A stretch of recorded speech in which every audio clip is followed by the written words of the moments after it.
Invoking blessings of the Almighty, elders, guests, and participants around the world, Namaste and good evening. Welcome to day 26 of the One World, One Family World Cultural Festival here at Sathya Grama, and we extend a hearty welcome to our distinguished guest this evening, His Excellency Mr. Yusuf Mustafa Ali Abdul Ghani, Ambassador of the Hashemite Kingdom of Jordan to India. Hearty welcome to you, sir.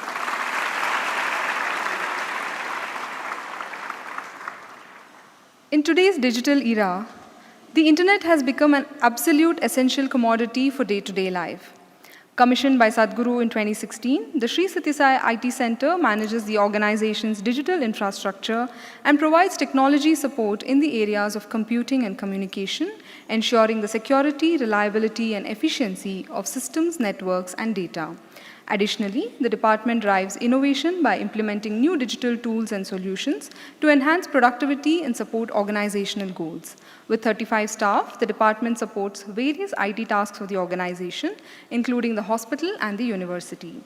Today, as part of Know Your Mission segment, Mr. Palachandra Sitaram, who's leading the department, will share more insights. He was born in a family devoted to Bhagwan Baba and underwent the value education program, also served as a Sevadal.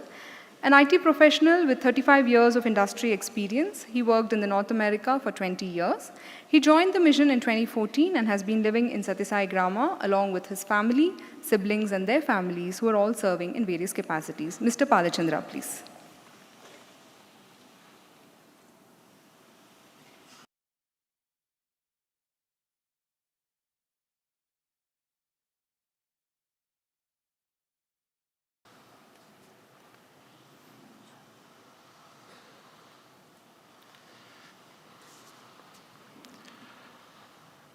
Om Shri Sai Ram.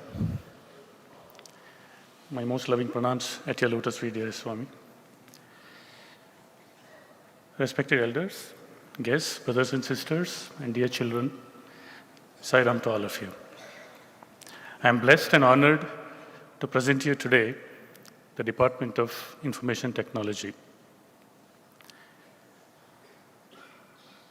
It was 25th of April 2014 when it all began for IT. A mighty divine mission was already unfolding and taking shape as per the divine plan. And it was time to look at the various building blocks of an organization to support the upcoming work in the mission. And information technology was one such building block. That day, 25th of April, a meeting was held right here in Muddenahalli to discuss the various aspects of IT services to support the mission and also plan out the infrastructure development for Muddenahalli Ashram. And that marked the beginning of IT work for the mission that day. That day also happens to be a most cherished day of my life personally,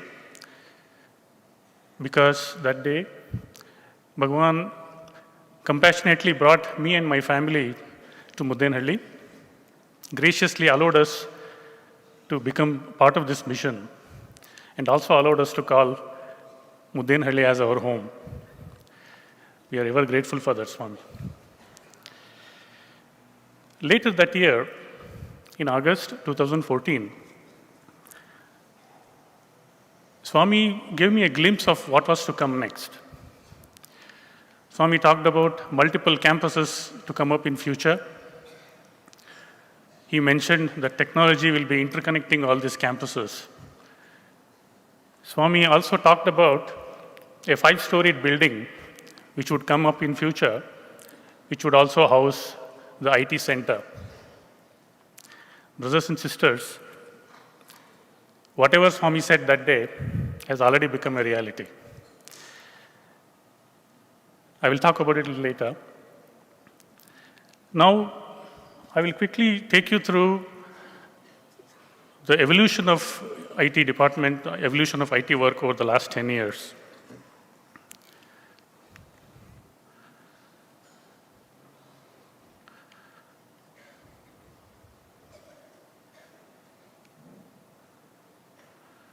Next slide, please.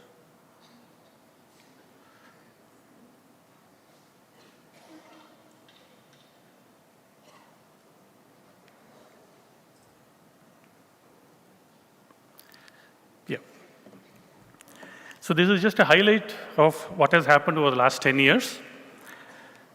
I already mentioned 2014, the work started.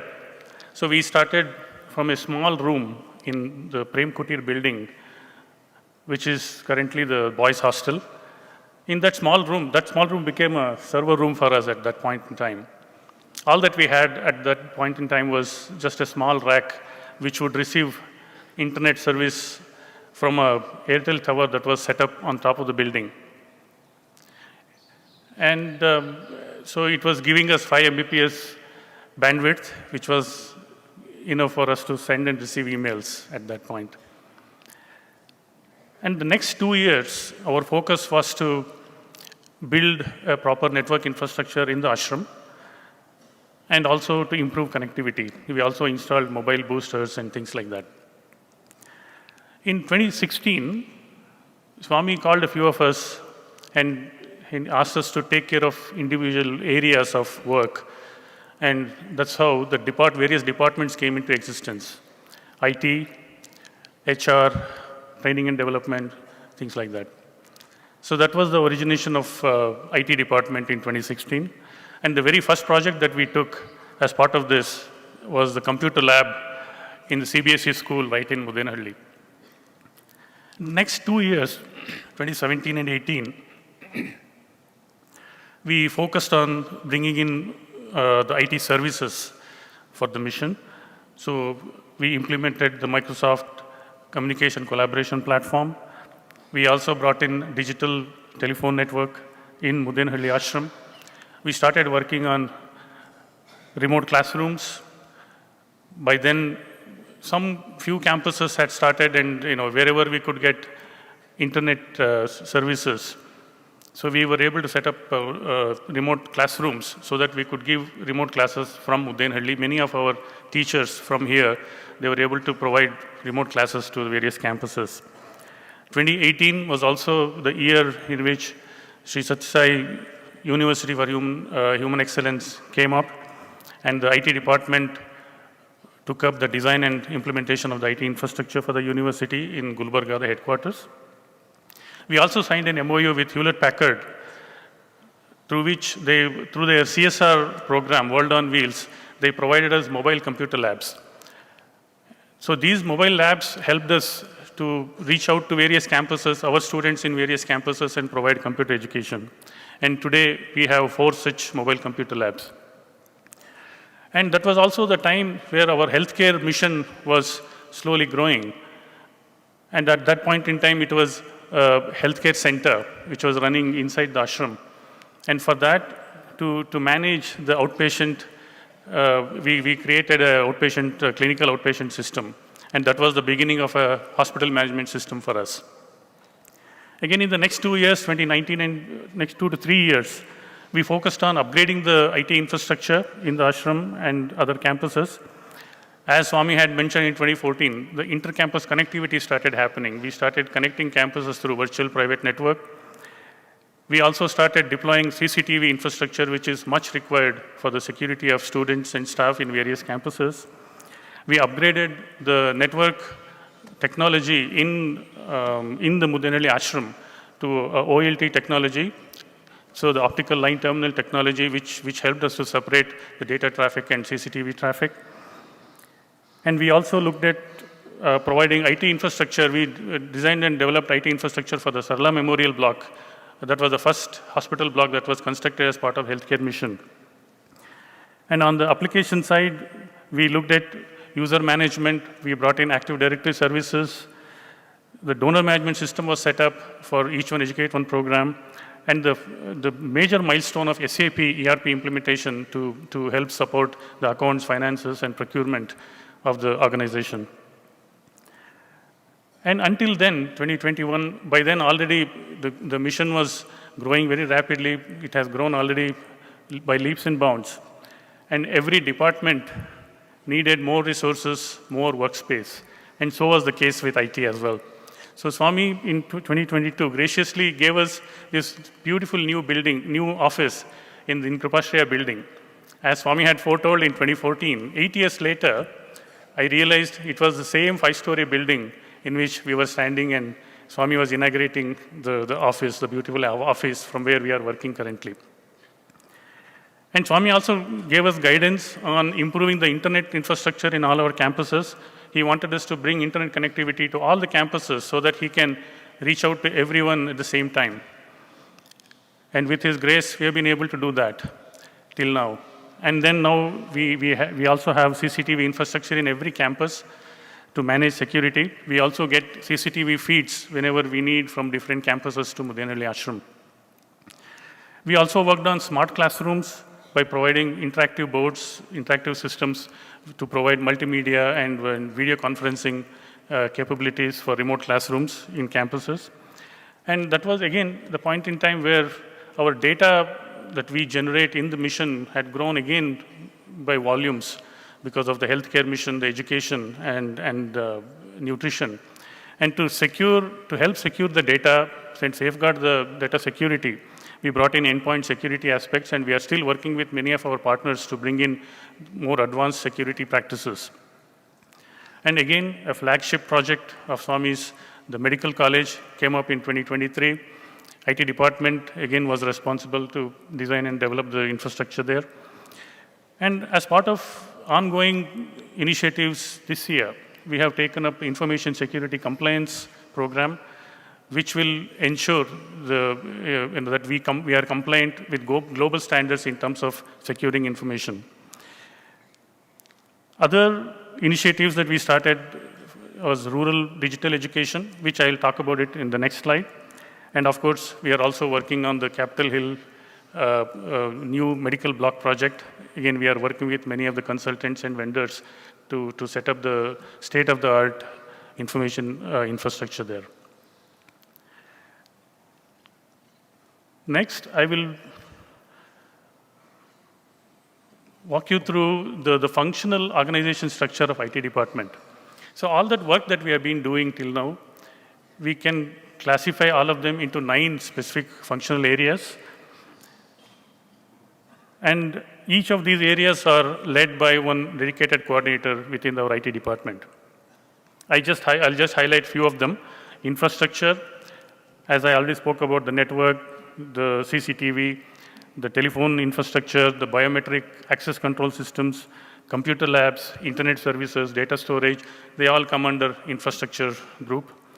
We have application support group, which supports the existing applications, SAP, the Microsoft applications, the school management system, donor management system, hospital management system, and there are many homegrown applications that we have developed so far over the years. So we provide support, this team provides support for all that.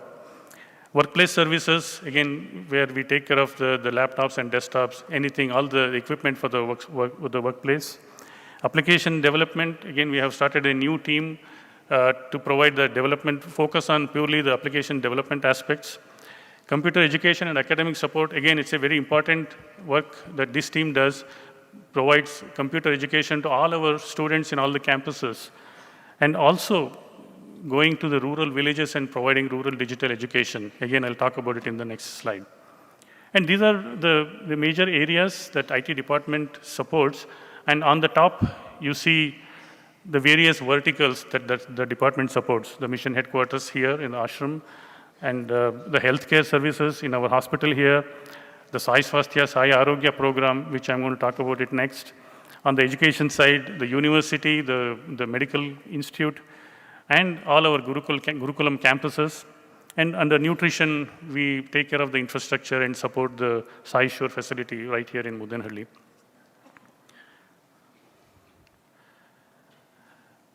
So some of the ongoing initiatives taken up by the department. Again, there is a big list there on the bottom of the screen, but I'll only highlight 2 of them. I mentioned rural digital education.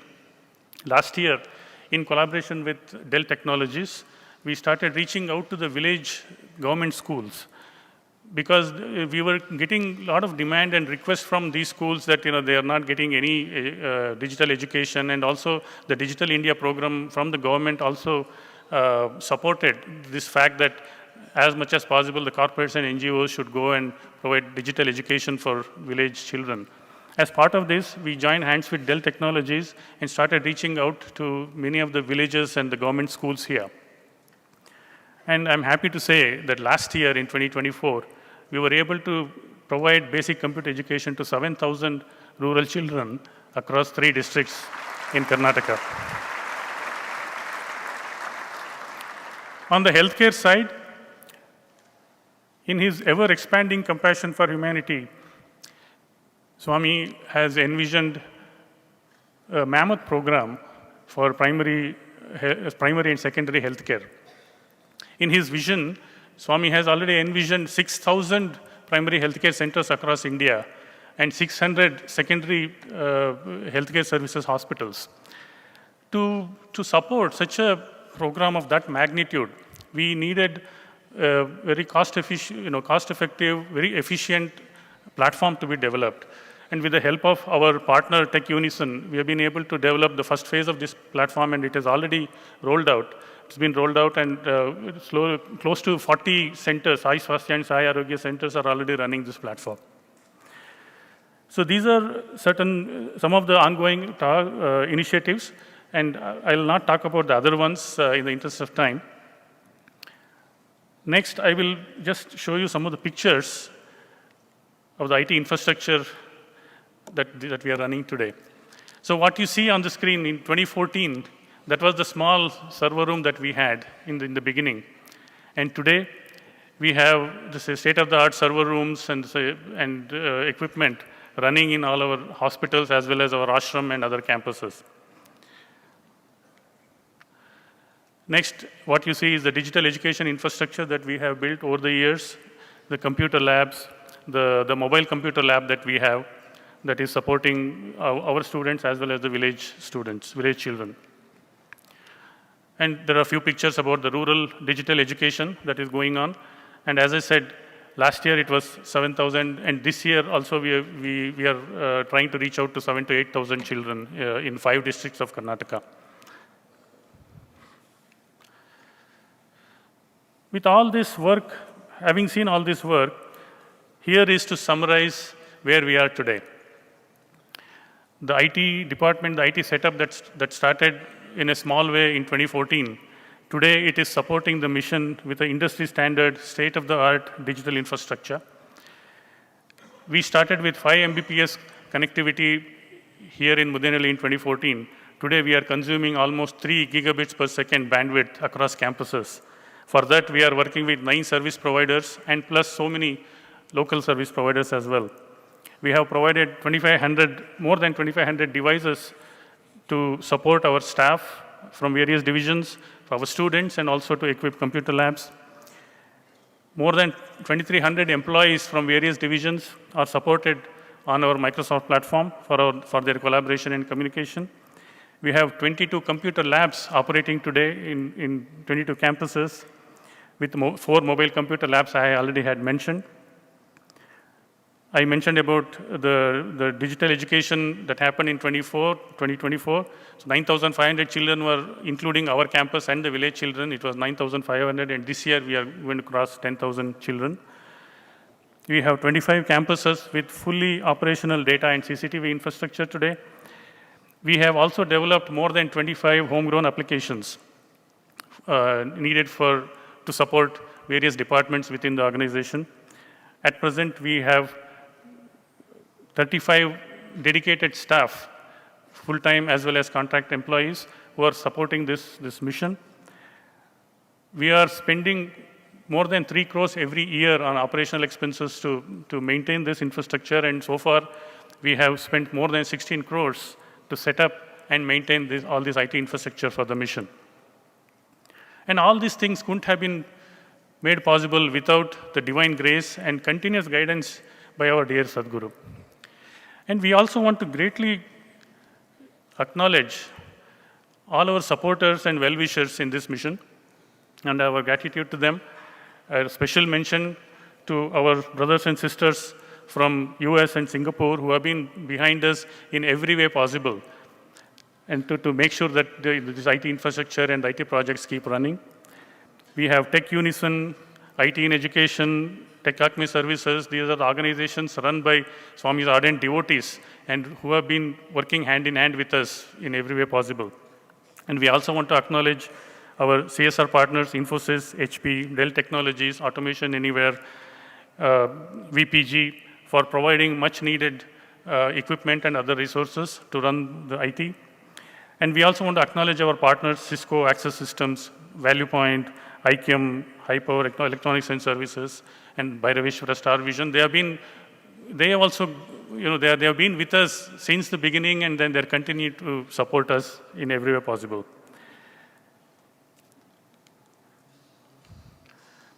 Here are some pictures from the department inauguration, the IT center inauguration in 2022. And there is a picture of all our IT staff, which includes our team members from our university as well as hospital.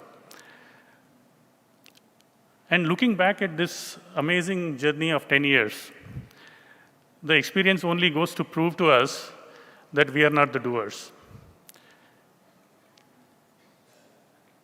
So we have learned that the only thing we can do is just be available for divine mission, and things will get done through us. There have been many learnings, mistakes and corrections. We have learned many new technologies and implemented many new solutions in this journey. At the same time, Swami has also made us look inward and to understand the truth, who we are. That's why Swami gave us a motto during the inauguration of the department. Swami gave us a motto, Jnana Vijnana Vardhanaya, for the department. What it means, in Swami's own words, Jnana is the knowledge, the intellectual insight that we gather through science and technology to solve world problems. And Vijnana, in Swami's words, is Vishesha Jnana, the knowledge which will help us turn inward and understand who we truly are. And that is a true goal for us also, our life's goal as well. So Swami, we are very grateful for the opportunity to transform ourselves by being part of this divine mission. And on behalf of all of us, I pray that we become the hollow instruments, the true hollow instruments of the divine, so the divine flows through us. And in that process, we empty ourselves of ourselves so that the true self emerges from within. I thank you. Jai Sai Ram.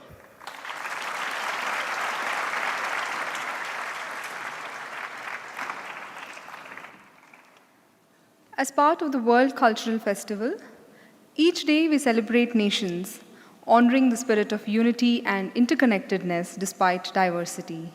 This evening, we're delighted to honor and celebrate the nations of the Hashemite Kingdom of Jordan and the Kingdom of Saudi Arabia.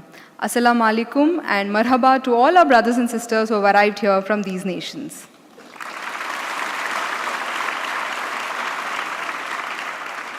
Saudi Arabia is the birthplace of Islam and its founder, Prophet Muhammad, peace be upon him. Indian pilgrims constitute the second largest population to the holy cities of Mecca and Medina for their Hajj and Umrah. As a global energy leader, Saudi Arabia is the epicenter of oil trade. The Hashemite Kingdom of Jordan is known for its rich heritage.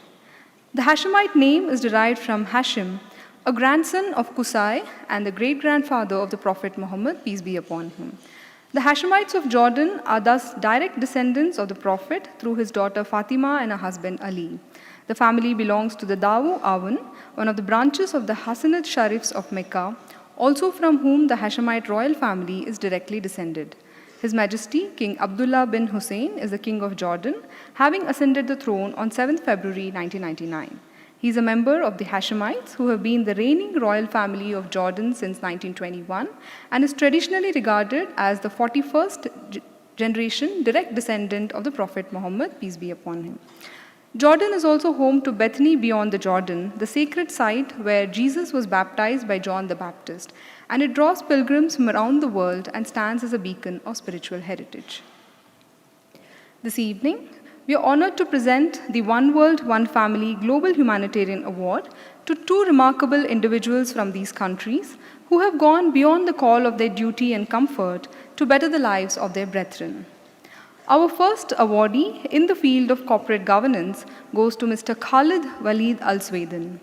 With over 24 years of distinguished service in finance, strategic planning, and organizational leadership, Mr. Khalid stands as a transformative figure in the landscape of corporate governance in the Kingdom of Saudi Arabia. A graduate of King Saud University and the University of Wisconsin-La Crosse, Mr. Al-Sweden has consistently blended academic rigor with practical insight. His professional journey spans both public and private sectors, including pivotal roles in the National Water Company, the Real Estate Development Fund, and Tabaddul, where he led finance, treasury, procurement, HR, and cybersecurity functions with precision and foresight. As Chief Executive Officer of the Saudi Automobile and Motorcycle Federation, his leadership has been instrumental in elevating motorsport governance and positioning Saudi Arabia on the global stage. As Audit Committee Chairman at the Digital Research Company, he ensured IPO readiness through rigorous risk and compliance foresight. A certified international financial accountant, Mr. Al-Sweden brings a multidimensional approach to governance, balancing financial discipline with strategic innovation. May we please invite on stage Mr. Khalid Al-Sweden to receive the award from Sadhguru, followed by his acceptance speech.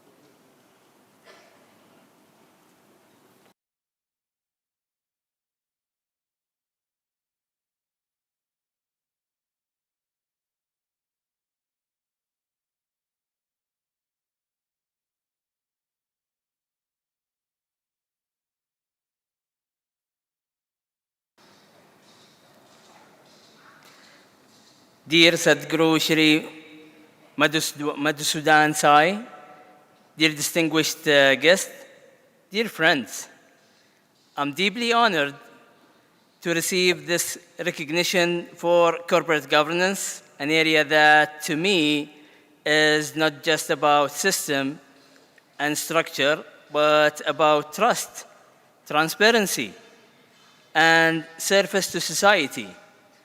I'm amazed by what I have seen on arrival here today at the hospital and the free services and free gestures that's happening here.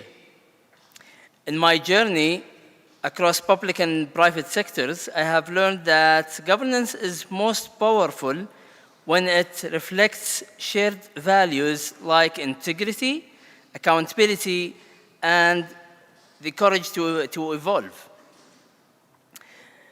To be acknowledged here by Swami and the One World, One Family mission is especially meaningful.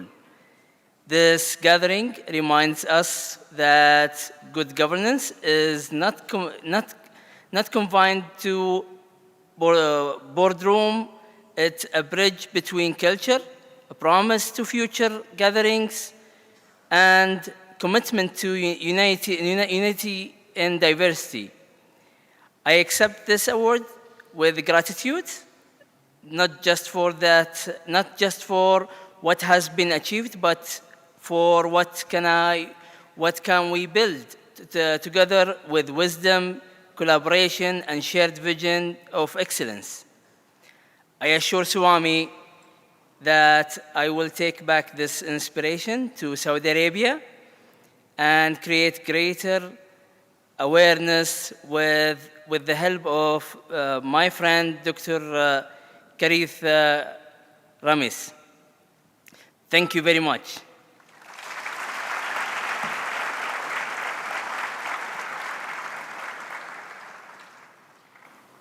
Thank you, Mr. Khalid.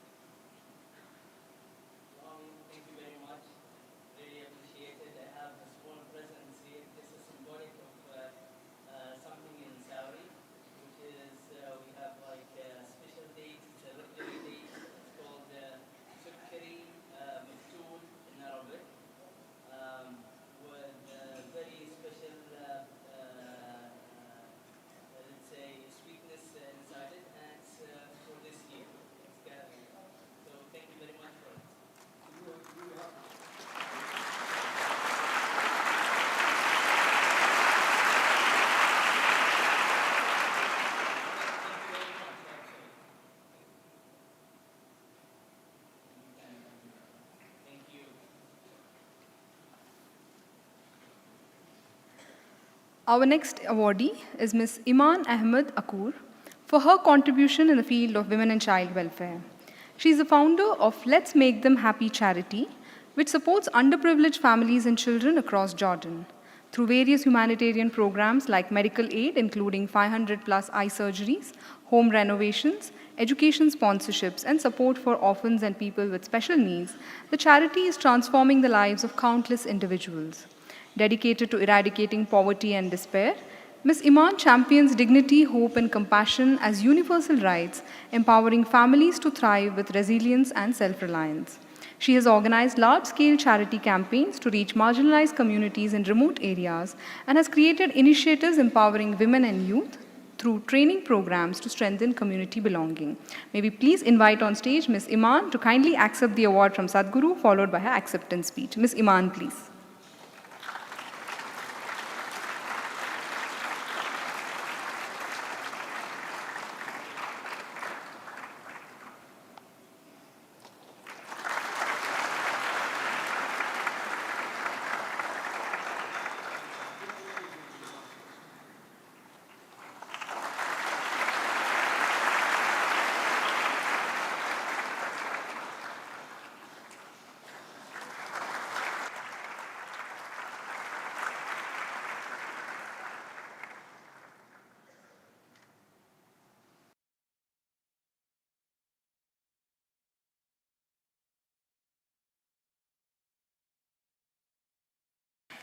Assalamu alaikum, namaste, peace be upon you all. Thank you, Sadhguru, for this sacred recognition. But more than that, thank you for planting a vision in this world so bold, so necessary, so utterly divine, one world, one family. This is not a metaphor, it's a universal calling on that transcends race, religion, borders, and belief. It reminds us that we are not strangers, we are siblings in the vast family of humanity. I stand here today not as someone extraordinary, but as someone ordinary, deeply ordinary, yet endlessly committed. I come from Jordan, a small country in size, but mighty in spirit and heart. This spirit is embodied by the leadership of our beloved King, King Abdullah II, who has tirelessly carried the torch of peace and humanity on the global stage. As for me, I've lived 6 decades on this earth, yes, 60. Through these years, never once have I known peace in my region. Wars, turmoil, heartbreak, always present. Millions of innocent lives lost, not for what they did, but simply for where they were. And yet, I've always believed in something else, in the unseen goodness in this world, in a quiet, stubborn hope that refuses to die. That hope led me to founding Let's Make Them Happy charity organization, a name as simple as is its intention. We began with a question, what if? What if our only mission in life was to make others happy? And with that, a movement was born less than 5 years ago. We have so far performed 550 eye surgeries for children, little ones on the edge of losing their sight, often for lack of something as simple as an eye drop. We have walked with young people on their educational journey, helping not just with tuition and uniforms, but with belief in their potentials. We have reached tens of thousands of children throughout Jordan, putting smiles where there were once tears, giving warmth where there once was cold. Because love alone is never enough. Love must act. Love must serve. Love must become a verb. As I accept this award today, I do so on behalf of every child who can now see again, and every student who dares to dream again, and also every forgotten soul who smiled again. I accepted it not for what I have done, but for the truth I have witnessed. That we are not meant to live separately, we are meant to rise together. We are not meant to compete, but we are meant to complete one another. So let this not be a night of applause, but a call to action. I often think of this great philosophy, die empty, not in a grim way, but beautifully, empty all potential, full of generosity to give all you can, while you are still alive. And so I have poured myself, my time, my compassion, my every possible ounce into giving others a chance to smile, to learn, and also to see. So tonight, let apathy be our language, let service be our path, let us break walls and build bridges of love. In the spirit of Sadhguru's beautiful vision, one world, one family, one heart that beats for all. Thank you so much. May we live fully, give freely, and at the end, die empty of all we could have done for others. Thank you so much.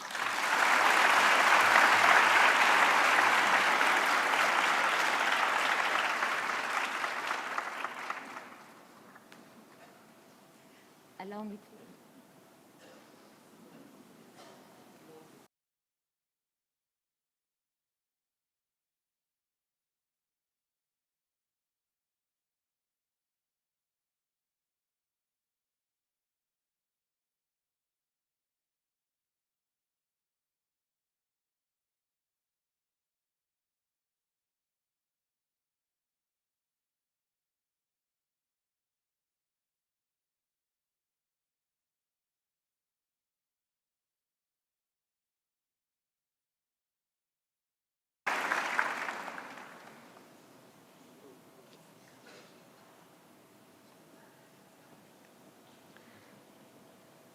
Today, we will have representatives from both Jordan and Saudi Arabia who will present to us more details of their respective countries. Our first speaker is from the Kingdom of Saudi Arabia, Mr. Hussein Tariq. For 13 years, he worked as a process control system technician at Saudi Aramco, one of the world's leading energy companies. Later, following his heart, he became a freelance graphic designer, giving himself the freedom to express creativity and beauty through visual art. A turning point in his life came when he began his spiritual journey, which was a period of great transformation for him. Mr. Hussein, please.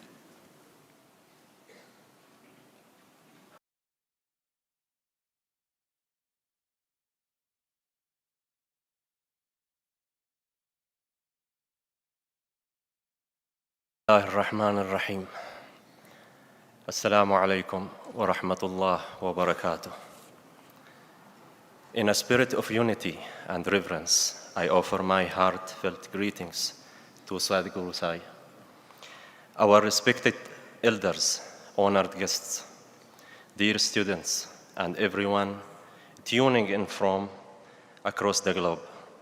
It is both an honor and a privilege to stand before you all today at the inspiring One World, One Family World Cultural Festival, representing my cherished country, the Kingdom of Saudi Arabia. My country is located on the Arabian Peninsula in the Middle East, bordered by the Red Sea to the west and the Arabian Gulf to the east. It is the largest country in the Middle East and the fifth largest in Asia.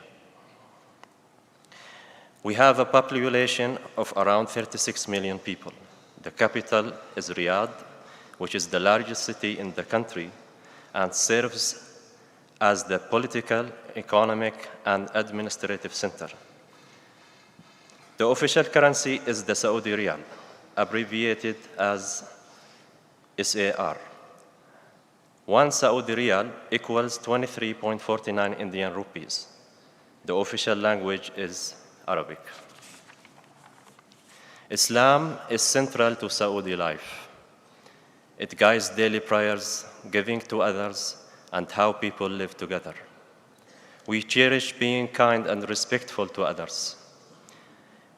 Medina is a holy city.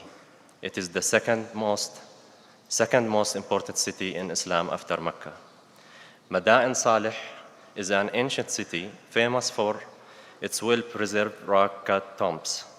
It is the first UNESCO World Heritage Site in the Kingdom of Saudi Arabia. The empty quarter, or Rub' al-Khali, is the largest sand desert in the world. It covers much of the southern part of my country and some parts of nearby countries. Saudi cuisine is full of rich flavors and spices. Jarish is a popular traditional wheat porridge. Dates are a very important fruit. They have been grown there for thousands of years, often eaten as a snack or dessert. Arabic coffee called qahwa is a traditional drink usually made with lightly roasted coffee beans and flavored with cardamom. Arabic coffee is often served in small cups without sugar. Men usually wear a long white robe called a thobe or dishdasha, while women traditionally wear a black cloak called an abaya over their clothes with hijab or niqab. Arda is a traditional Saudi dance performed by men. It involves waving swords and moving together in rhythm. Haifa al-Mansur, the kingdom of Saudi Arabia's pioneering female filmmaker, who often explored themes of gender, identity, and societal norms. She has become a cultural ambassador promoting Saudi cinema and advocating for women's voices in the arts. Saeed Al-Uwairan, a former Saudi footballer, famed worldwide for a stunning solo goal against Belgium in the 1994 FIFA World Cup. My country promotes balanced diets and is improving food security for its population. The country has a high literacy rate of 98%, with female literacy at 96%. Access to healthcare is expanding through Vision 2030 reforms. Vision 2030 focuses on improving education, healthcare, and social development, while encouraging volunteerism and the growth of NGOs. United in purpose and dedication, we journey hand in hand toward a prosperous and thriving future. Shukran. Thank you.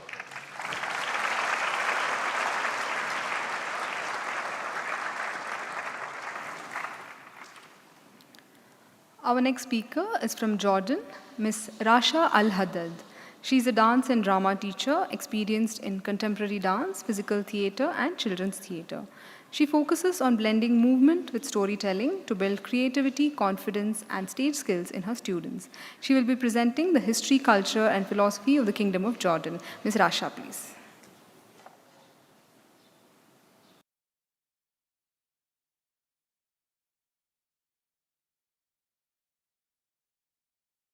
Ahlan. We are deeply grateful and thankful for inviting us here. We offer our salutations to Sadhguru Shri Madhusudan Sai. Respected elders, distinguished guests, dear students, and everyone joining us from across the world, Ahlan wa sahlan. It's both an honor and a privilege to stand before you today and share a glimpse of the rich heritage, vibrant culture, and enduring spirit of my homeland, Hashemite Kingdom of Jordan. My country, located in the Middle East, it may seem small on global maps, but geographically, it has varied terrain and rich historical context. The capital is Amman, which is also the largest city in the country. We have a population is about 11.5 million people. The official currency is the Jordanian dinar, abbreviated as JOD. 1 JOD equals 124.05 Indian rupees. The official language is Arabic. Petra is an ancient city in south of the country, famously known as the Rose Red City because of the color of the sandstone cliffs and structures carved directly into the rock. The city is hidden within rugged mountains. The Dead Sea is a large salt lake. It's famous for being the lowest point on Earth's surface, lying about 430 meters, 1,411 feet below sea level. Wadi Rum is a spectacular desert valley. It's often called the Valley of the Moon because of Martian appearance. The Roman theater in Jerash, also known as the South Theater, is one of the most remarkable and best preserved structures in the ancient city of Jerash, designed to accommodate between 3,000 to 500 spectators. The Fallen Hand is a massive broken stone believed to be part of a giant statue of Hercules that once stood in the temple. The hand is about 13 feet, 4 meters long, and is carved from solid stone, showcasing the grandeur of Roman sculpture.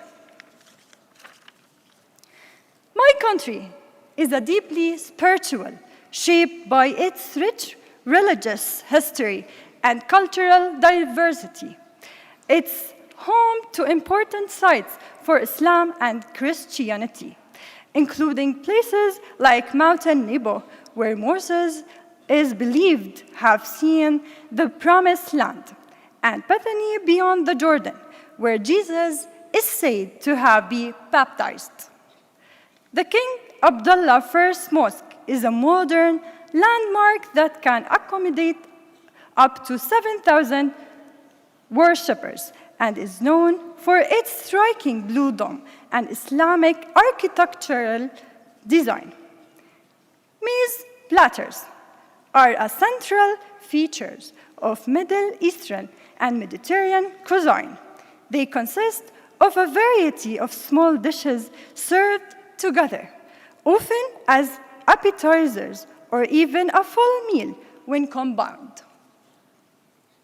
Kanafe is one of the most beloved desserts in the Middle East. It's a rich, warm, and indulgent treat made with layers of pastry, gooey cheese or cream, and a fragrant sugar syrup. Men wear a long robe called thobe. Their clothing is white in summer and dark in winter. Traditional dresses are often passed from one generation to another. We have a rich tradition of crafts and visual arts. People make pottery, weaving, calligraphy, and mosaics. Traditional Bedouin weaving is used to make carpets, tents, and bags. At Sikh Canyon in Petra, many people sell souvenirs. You can buy silver and bead jewelry. There are necklaces, rings, and bracelets. Mustafa Wahbi was a famous Jordanian poet. He's also called Arar, and his famous work is also called Arar. Her Majesty, Queen Rania Al Abdullah, is an international human rights advocate whose work focuses on education, cross-cultural dialogue, and finding innovative solutions. Many young children likely have malnutrition that affects their growth. In terms of education, majority of the people can read and write. Some of the hospitals struggle to care of rising demand to provide care for people, including refugees. Issues of malnutrition, unemployment, education quality are being addressed by the government through new policies and initiatives. We also have influx of refugees that increases pressure on health and social services. Jordan Vision 2033 is a plan to raise quality of life for all Jordanians through the introduction of new projects and to raise the economic growth indicators to alleviate poverty. There are programs to help empower women, and there are training programs to help young people find jobs. We also have the UN and other groups help refugees and local people. With open hearts and we welcome everyone to our land. No matter where you are from, you are part of our story. The ancient stones of Petra, the peaceful waters of the Dead Sea, and white skies of Wadi Rum remind us of our shared history and hope. Shukran.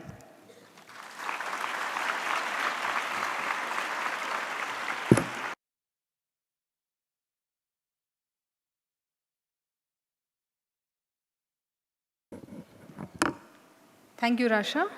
We will now have a video showcasing the service activities carried out in Jordan and Saudi Arabia by volunteers of the One World, One Family mission. May we have the video, please?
we now request His Excellency Mr. Yusuf Mustafa Ali Abdul Ghani, Ambassador of the Hashemite Kingdom of Jordan to India, to address us, please.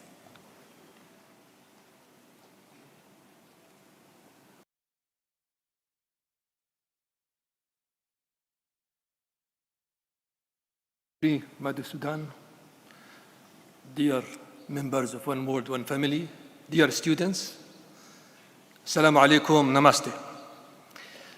I'm really very honored to be here among you today and to participate in your celebrations in the 100 Cultural Days. Let me tell you something. Today, I had a chance to take a tour in your facilities. And I was fascinated, actually, to see the great job that you are doing here. I was fascinated also to see the hospitals and the free services that you provide to those in need. This kind of humanitarian work is something remarkable. It's something that one should commend. So I would like to suggest that we give a big round of applause to our spiritual leaders here.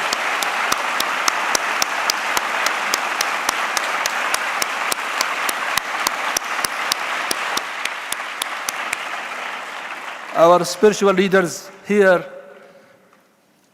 my dear Sri Madhusudan, for the wonderful job that you are doing, for the remarkable initiatives that you are taking, not only in India, but in the whole world. And my guide told me that this initiative of 100 Cultural Days is one of your great initiatives. You said that instead of sending our students to the whole world, why we don't bring the whole world to them. So this also is remarkable, actually. To me, to speak about Jordan and Indian relations, I will take the whole day, but I will be short. You know, our relations is historical. It is thousands of years old. When great Arabs used to come here to buy spices and to buy baharat and to buy food, grains. And Indians also used to go through trade to Europe, through our region. So we have exchanges as old as history itself. And we are in Jordan always study about India and the wisdom. We say the wisdom is Indian. And we are fascinated about your culture. Today, our leadership, His Majesty King Abdullah II and Prime Minister Modi, they are very close dear friends. They meet regularly and they speak with each other on the phone all the time. Our relations is very strong, solid. It's a matter of partnership between Jordan and India. Thousands of Jordanians came here and studied in India. Some of them now ministers in the current government. A minister of energy told me when I came up here that I want to tell you a secret, I studied in India. So you participated in education for Jordanians. Also, our trade is very strong. India is our third trade partner with Jordan. We export to India fertilizers, also phosphate, potash, and we import lots of different products also from India. So our relations, trade relations is very, very solid and very strong. Also we have Indians working in Jordan, Indian nationals, around 30,000 Indians working in Jordan in garments, clothing manufacturing, in phosphate company, which is half owned by Indian companies. And we have Indian investments, almost $2 billion US investments in India. And His Majesty the King always speak about the Indian investments, one of the best and greatest successful investments in Jordan. There is one Indian investor that owns around 25 factories of clothing, and he export to the United States more than $1 billion US a year. So, and whenever he's a dear friend to His Majesty, whenever he opens a new factory, he will call His Majesty and he will come and open it for him. Also, in terms of culture, we have lots of similarities between Arab civilization and Indian civilizations. We are ancient civilizations. We exchange lots of things, ideas. Family values, for example, are the same. Food, most of it close. For example, in Jordan, our cuisine is very rich in vegetarian dishes. When you are invited to a Jordanian house, he will start with all these vegetarian dishes on the table. Hummus, fool, falafel, tabbouleh, mutabbal, salads, all kind of these are vegetarian. And most of our dishes, even cooked dishes, like okra with rice, beans with rice, everything with rice. Some people will add meat to it, and some people not. But this will give you an idea of our, similarities in many things. I will not be long, but I will advise each one of you to come and visit Jordan. Jordan is very unique in history. We have Petra, one of the 8 wonders. We have the Dead Sea, which is the lowest part on earth, 400 meters below sea level. We have the baptism site where Jesus Christ was baptized by John the Baptist. We have Wadi Ram Valley, where many Indian nationals come and like to make their weddings there, because it, resembles of Mars with these rocky mountains, rose-red mountains. We have lots of historical places, and we have families in Jordan from Indian origin. This trade in ancient history, people choose to stay there and like the country and stay. So Jordan and India are very close, and we at the embassy, our main mission is to strengthen these ties. We know that we have strong ties, but we want to strengthen them to the most. And we want also cultural exchanges to have, Your Honor, to have cultural exchanges between our two societies, because people-to-people connection is the main component of any relations between any two civilizations or cultures or countries. So we are keen to protect that, to continue doing that. And at the end, once again, I commend your work, the great, wonderful, respectable work that you are doing. And you are a true spiritual leader.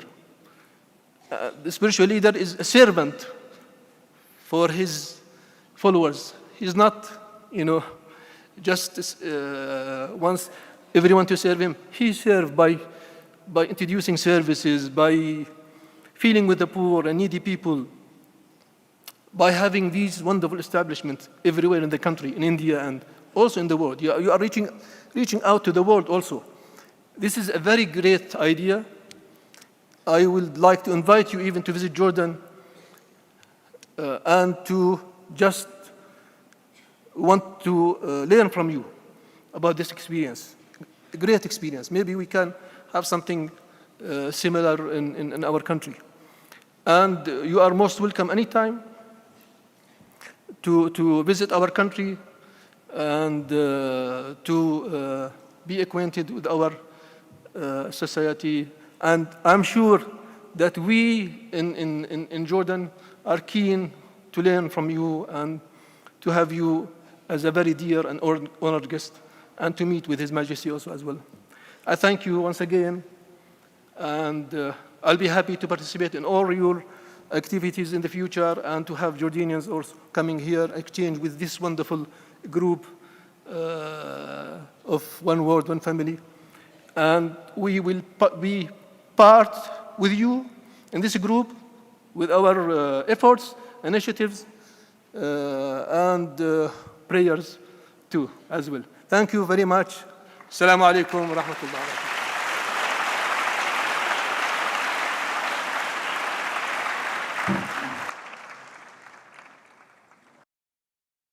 Thank you, Your Excellency, for gracing us with your presence this evening and for sharing your kind, gracious words with all of us.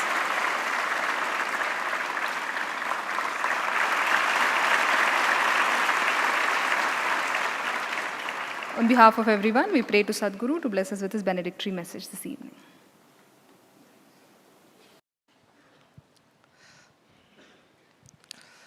Today, as we celebrate two historical countries, one where the holy site of Mecca and Medina are there, which is a center of faith for billions of people who follow Islam. And I know so many of our Indian brothers and sisters, Muslim brothers and sisters, they undertake the pilgrimage, Hajj and Umrah, all the way they go and come, and they feel very fulfilled and blessed. And we all call them Haji Bhais, the ones who have gone to the Hajj. And they are very respected and venerated, as I have grown up in a culture of multi-faith communities. So I know that and I understand that, so how important it is for them to do their Hajj. And today people are here from Saudi Arabia, which is the center of that Islamic faith. So we are very happy to receive all our brothers and sisters to celebrate this idea of oneness and a family bond with the people of Saudi Arabia. Also, I am very grateful to the people of Jordan, especially the ambassador to India, Mr. Yusuf, who has made it here on this important day for us. And Jordan is also very important because we know that Jesus Christ was baptized in the river Jordan by John the Baptist. And Jordan is very historic. It is at the crossroads of several cultures and civilizations in the past. And I have been to Jordan, by the way. So 10 years ago, I went to the Petra. I did see a few more things. I couldn't go to Wadi Rum, but I did go to Petra. And I was fascinated by the rock buildings. There is a whole city inside that hidden city. And it's amazing to see that they had this idea. They had water channels, they had sanitation lines, they had amphitheaters. They had a whole lot of things all cut out of rocks. It's quite fascinating to go there and see that. It's, as they say, this is the eighth wonder of the world. So beautiful place and warm hospitality, very generous people. I've had these memories from those days and very beautiful artwork. And I was presented with some. But they are very good at, generally all the Arabic nations are very good at their art. But these Jordan handicrafts is something that I also cherish. So I'm very happy to have them here as a part of this family gathering, this idea of one world, one family. And we have been celebrating many countries in the last 25 days. And today is the 26th day. And we have these two countries, so we are very happy to have them both here. They both are historically significant and also relevant in these modern times, with a huge association relationship between India and Jordan and Saudi Arabia.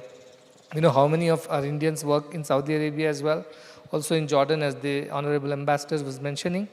So this is how the world is. We can always be with each other, work with each other, support each other, and grow with each other. Just now we heard from Mr. Al-Swaid, who talked about his work in Saudi Arabia and mainly related to governance, and his willingness to work with people around the world to promote the idea of good governance and people's welfare. So also Ms. Riman, who came here and all the way. They're supporting the refugees, the children who are not able to go to school, or those who have vision issues, and restoring their vision. In their own way, they are doing the same thing that we are talking about, that we are a family, and though that child or that human does not directly belong to us, not a blood relation, but we are related by this one common shared humanity, and so we have a responsibility towards each other.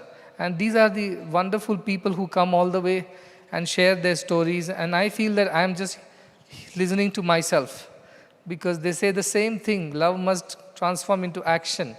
Love cannot just be love. It should express as a verb, not as a noun, she said. That is what I tell. Service is the greatest expression of love. If you love somebody, you can't help but serve. You can't just say, I love, but I don't serve, I don't sacrifice for the other person whom I love. Love does not live like that. Bhagavan used to say, love lives by giving and forgiving. Both are the nature of love. It gives, it does not know how to take, it only knows how to give. And it also knows how to forgive even when it is hurt. It allows itself to, it lends itself to others and forgives them. And that is the nature of love. Love lives by giving and forgiving. That is what Bhagavan used to say. And I hear the same thing from people. The last 25 days I've heard the same or more or less same things from every humanitarian award winner who has come here from every part of the world, be it Mongolia to Moscow, be it from Slovenia to Europe, Greece, be it from any of these Arabic countries, including today Jordan and Saudi Arabia. We have heard the same thing from these great humanitarians. And they were inspired by different religious faiths, different philosophies, different gurus and different masters in their own way. There were Buddhists here, there were Christians here, there were Muslims here. They all said the same thing in their own way, that every religion only teaches us how to be kind and compassionate, how to be loving and helpful to each other. But this needs to be told, this needs to be heard by everybody. And that is why this functions, so that you hear it again and again from so many mouths, and your conviction that goodness and the human goodness is the only support for the whole world. As long as humans continue to be good and kind, there is hope for the world. I know Jordan, especially as a country, receives a lot of refugees, because all around Jordan there are countries with a lot of issues. We had, you remember the people from Israel, so also people from Syria, we had people from Lebanon, also people from the other states which are near, from Yemen and everywhere. They all came here. They all represented us. I know there are conflicts for whatever reason it is.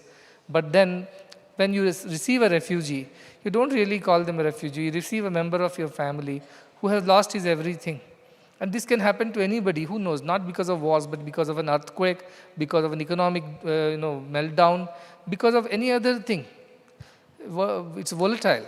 At that point of time, reaching out to those helpless people and lending a helping hand is the way of our cultures, Arabic culture as well as Indian culture. I have seen that in India also, if anybody comes asking you for refuge, asking you for help, you do not mind it. There is the great story of the King Shibi, who was known for his generosity and this willingness to give refuge to anybody who came to such a king. He was a very generous king.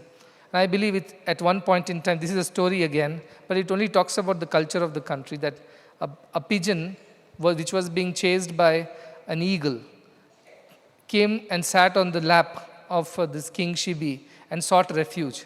But the eagle that was trying to prey on this pigeon asked the King Shibi, if you don't let me eat this pigeon, what am I going to eat? I'm going to be hungry too. And I believe the King Shibi, he cut off a pound of flesh from his own thigh and gave it to the eagle, saying, pigeon has taken refuge at my feet, in my lap. I cannot hand it over to you. I need to protect it.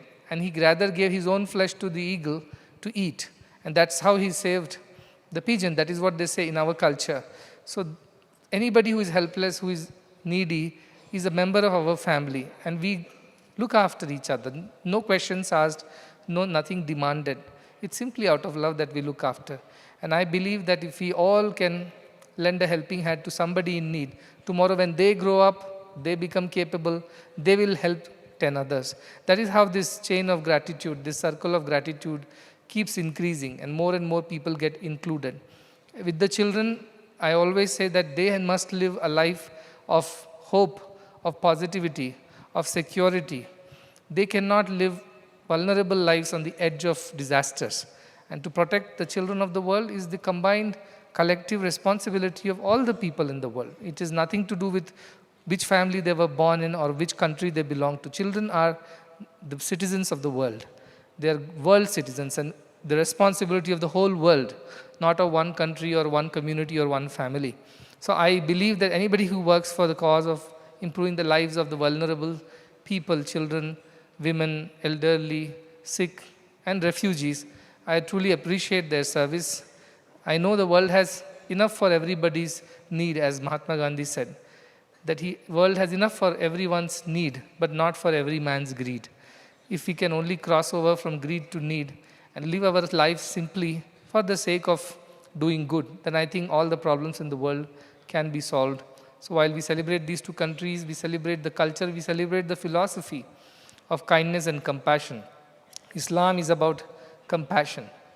Islam means surrender to God. Allah means compassion. So unless you are compassionate and you surrender to the divine and you help each other, the concept of dana in India is the same as zakat in Islam. They all talk about that. So also charity is a part of the Christian faith. So we all have been taught in our own ways that we are here to do good. We are here to do kindness. We are here to show compassion. And we are here to be grateful to the divine. But in the recent times, these values have taken a back seat. And materialism and human greed has unfortunately taken over the place. So we are trying to set the system right. It's kind of a reset button that we are trying to press and take it back to the good old times when everybody was kind to each other. And hopefully with this little effort that we are putting, the message will spread and more people would join this movement, which will eventually encompass the whole world in this idea that we are all a family and we must look after each other. And that, I believe, is the only solution to the problems that the world faces. I do not see solutions in any other way. And what he mentioned, the ambassador, this cultural diplomacy, this people's diplomacy, that is the way to bind the world together. Because all other things have limited abilities to bring people together. Because there will be people who would believe in one type of faith and not the other. There will be people who would believe in one type of political leadership and not the other. So that division will always be there because all these things are through the mind. And minds are different. People think differently. But hearts feel the same, whoever you are. And when we connect through our hearts, people to people, culture to culture, then we can circumvent the obstacles of all other things that differentiate us or discriminate or divide. We can easily overcome all that through people to people, heart to heart connections and relations. I think that is what this festival is all about, to connect people with their hearts, not with their heads. And that is how we bring the world a little closer. Every time I look at the map, I think that's all is our world, isn't it? It fits on a screen. From the North America all the way to the Australian continent, the whole world fits in there. And I feel it is such a small world after all. In last 25 days, we have seen more than 25 countries. And every time we look at that, say, oh, it feels like we went to that country and came. And we also get to eat something of that country every day. Isn't it some nice dish that they prepare and serve us? And hummus is my favorite dish, by the way, just to tell you. That whenever I'm on the flights, when I'm traveling through the Middle East, mostly through Emirates, I always ask for hummus, and they give us a pita bread, and then we eat that together. They also serve Arabic coffee and dates. And today I got a gift of a whole box of dates from Saudi Arabia, I think the fresh harvest. And I believe these are special because they are sweet kind of dates. I'm definitely going to try it. I don't have Arabic coffee though, but I will try it with the Indian coffee. And thanks to the people from Jordan, they brought us a beautiful embroidered piece of article, and that is their traditional craftsmanship. She also brought me some olives from there, which is again represents peace. An olive branch is known for a symbol of peace. So thank you for that, and a little bit of mosaic art also from there. So I'm very grateful. I will treasure them all as valuables and keep them as a part of this ever-expanding mission of one world, one family, where everybody is included. A little of us is going back with you to your countries. a little of you is staying back with us here in our country.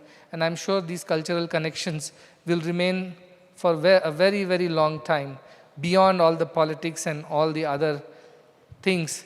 These are the things which will keep the people connected and together. So with these words, I'm looking forward to the evening program, which is being presented by these countries.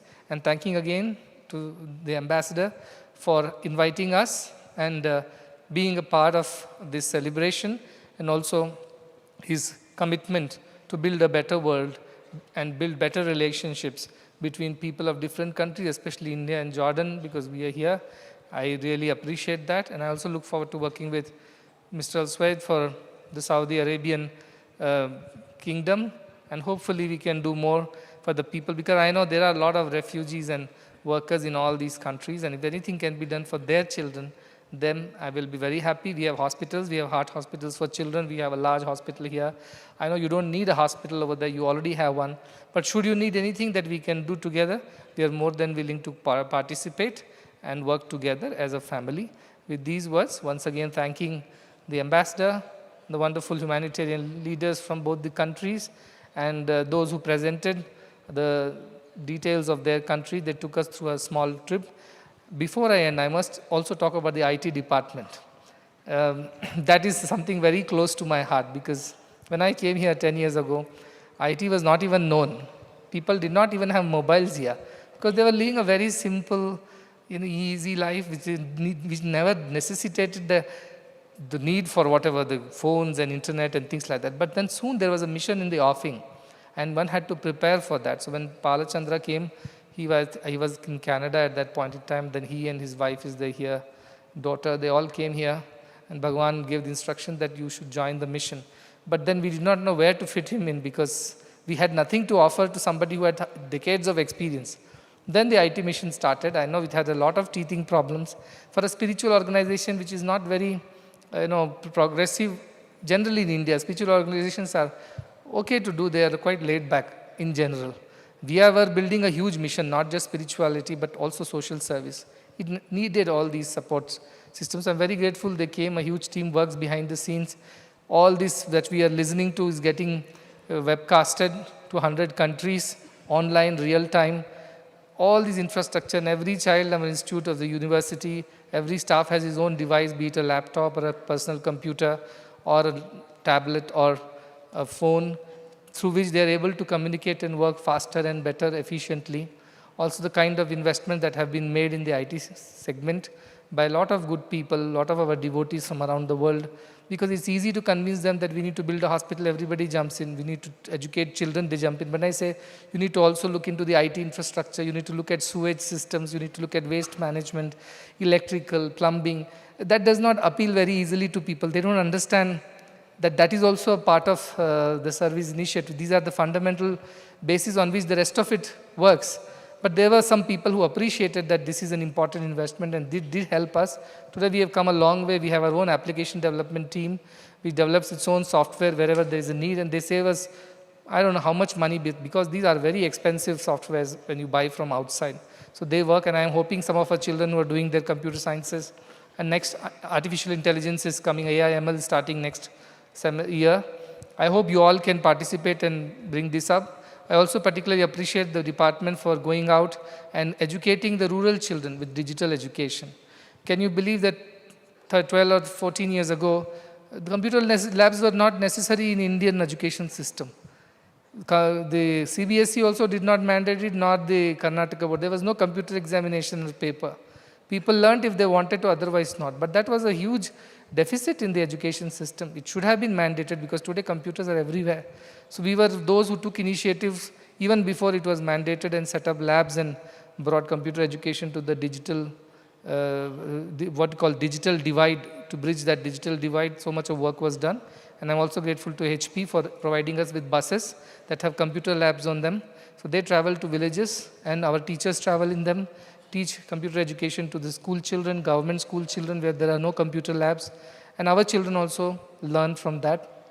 So much has happened, much more to happen. Some amazing things are happening coming next year with the new hospital coming, a huge control command center that connects all the medical institutions, all our hospitals, all our education institutions in one place.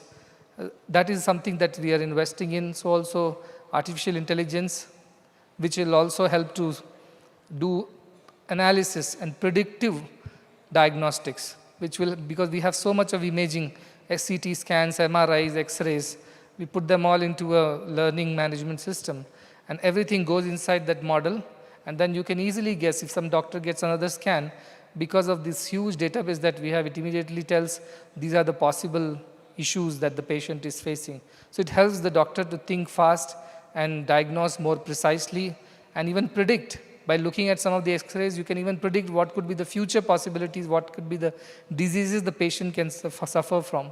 So also we have large language learning models that are underway, where patient can speak in his regional language. It will convert it immediately in real-time basis into English or whichever language the doctor speaks. So doctors and patients, though they are far away geographically, they can still talk to each other as if they're talking to each other face to face. And that is how we can solve the rural healthcare divide between urban and rural and reach out to our rural communities. Once these things are ready, I've told, once it is ready, it's open for the whole world. This is not our property or asset. It should be available to any country which says we also need this help. We will definitely share with them so that they can also use these technologies to further the cause of healthcare, especially for the poor and the underprivileged. So a lot of very futuristic, progressive works are happening in our institutions, and I'm sure some of the students who are interested must take part in it. And I invite everybody to be a part of this wonderful mission, which is not only helping the people here, but helping the people around the globe. And whatever we have, it belongs to everyone. That is our idea. It is no individual person's property. Everything belongs to everyone, like the sunlight, like the air, like the water, like the earth. Everything belongs to everyone. That is the idea. With these words, once again, thanking everyone for being a part of this wonderful program, and looking forward to the evening cultural presentation. Thank you.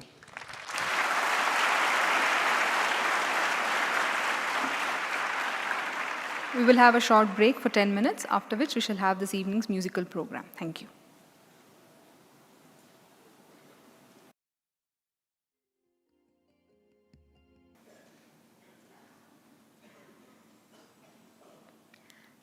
This evening, artists from Jordan will present before us a celebration of their music and dance. They will perform Jordanian songs and dance that symbolize their unity and pride. Dabke is a traditional Levantine folk dance popular in Jordan and other countries, involving a synchronized line dance with stomping feet. Dabke evolved from village neighbors who would stomp their feet on mud rooftops to compact the material and prevent cracking. This act of mutual support transformed into a dance of friendship and collective action. As part of the ensemble, we have Mr. Muhammad Wasif Hassan on the oud, Mr. Mutaz Abdo on the violin, Mr. Karam Motasim on the ney, Mr. Nashat Ali on the kanun, Ms. Nancy and Mr. Saeed on the vocals, Mr. Malik Hassan on the percussions, and Ms. Rasha and Mr. Anas, who are both dancers. Please welcome the cultural ensemble from Jordan.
بالله يا غالي طول الليالي مقابلني رسمك طول الليالي بالله يا غالي لا تقسي قلبك بالله يا غالي طول الليالي مقابلني رسمك طول الليالي قلبي يحتاج بنت الريفي قلبي يهواها ويلي محلاها على نبع المي ويلي محلاها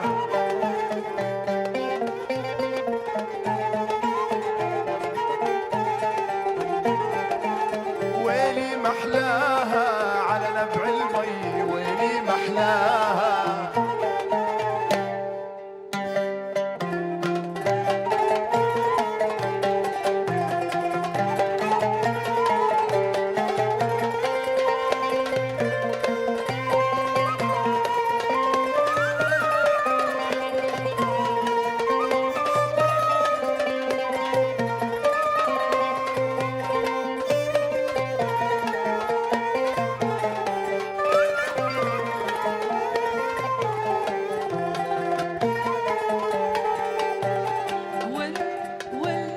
ولعتني وله له لهلبتني وحيرتني ليش عيون الكحلة كل ما كبرت تحلى تسلم لي وتعيش عيون الكحلة كل ما كبرت تحلى تسلم لي وتعيش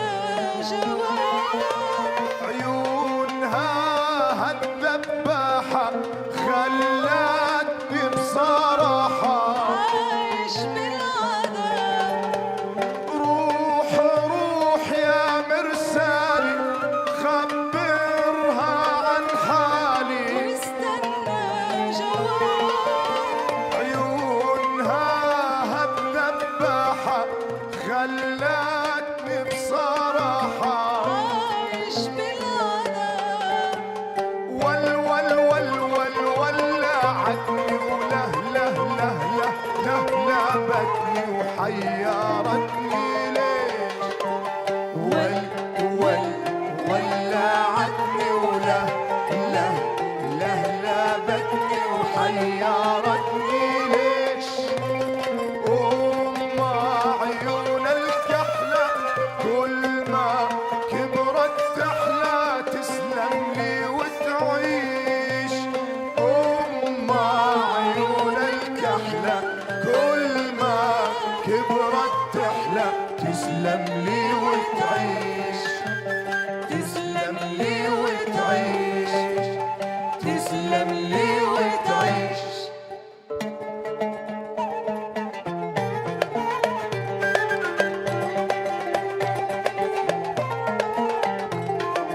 أسمر خفيف الروح بلحظة ورماني حكيته باسمه يا يمه وهو ما حكاني أسمر خفيف الروح بلحظة ورماني حكيته باسمه يا يمه وهو ما حكاني قلت له تمهل يا زين يا رميني بسهم العين قلت له تمهل يا زين يا رميني بسهم العين ماخذ عقلي ورايح وين وانا استنى وين دربي دربك مهما يطول يا الاسمراني اسمر خفيف الروح بلحظه رماني حكيته باسمه يا يمه وهو ما حكاني اسمر خفيف الروح بلحظه رماني حكيته باسمه يا يمه وهو ما حكاني قلت له تمهل يا زين يا رميني بسهم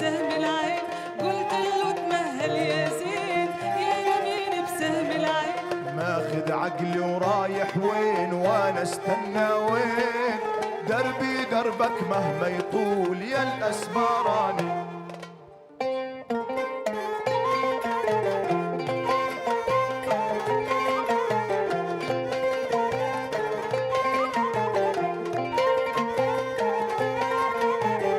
يلي ساحرني بجمالك ذوبت قلبي بدلالك، يلي ساحرني بجمالك ذوبت قلبي بدلالك. مهما تكسى مهما تنسى قلبي ما يهوى بدالك، يلي ساحرني بجمالك.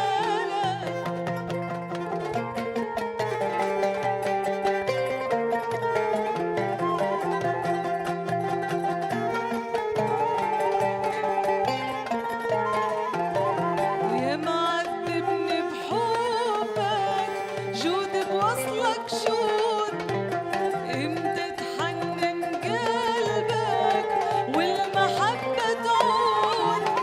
يا معذبني بحبك جود بوصلك شود، امتى تحنن قلبك والمحبة تعود. مهما تكسى مهما تنسى قلبي ما يهوى بدالك، يلي ساحرني بجمالك.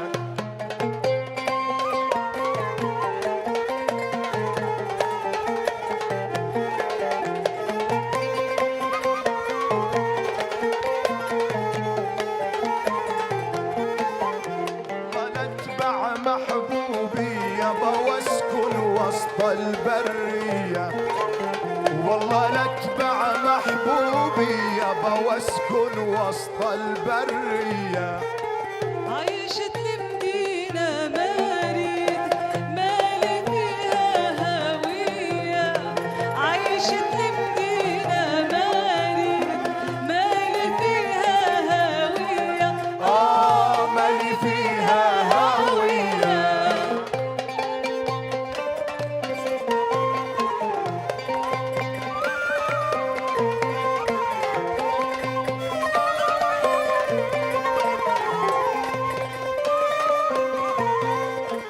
لنصب خيمة على الغدران بين الماها والغزلان، لنصب خيمة على الغدران بين الماها والغزلان، والعيش ويا الخلان برض الفالا كيفية يابا برض الفالا كيفية. والله لاتبع محبوبي يابا واسكن وسط البرية، والله لاتبع محبوبي يابا واسكن وسط البرية.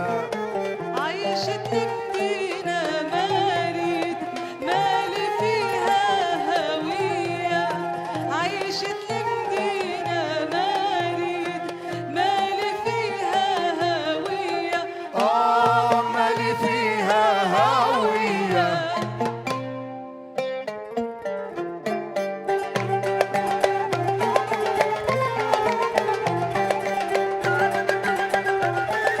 يما طلوا حياني لوح بالبندقية، سهم عيونه رماني خلى روحي ضحية. يما طلوا حياني لوح بالبندقية، سهم عيونه رماني خلى روحي ضحية. يما يما طلوا حياني. يما طلوا حياني لوح بالبندقية، سهم عيونه رماني خلى روحي ضحية. يما طلوا حياني لوح بالبندقية، سهم عيونه رماني خلى روحي ضحية. خلى روحي ضحية، خلى روحي ضحية. يما طلوا حياني لوح بالبندقية، سهم عيونه رماني خلى روحي ضحية. يما طلوا حياني.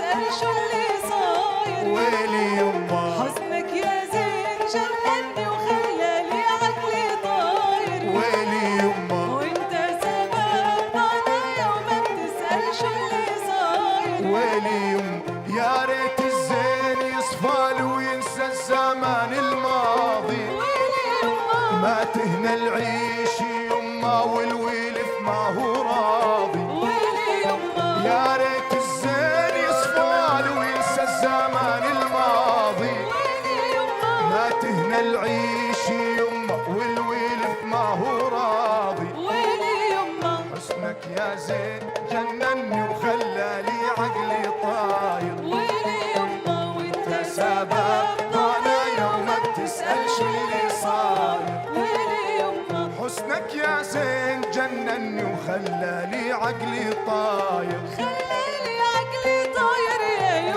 وانت سبب ضانا يوم بتسأل شو اللي صاير، ويلي يما ويلي يما.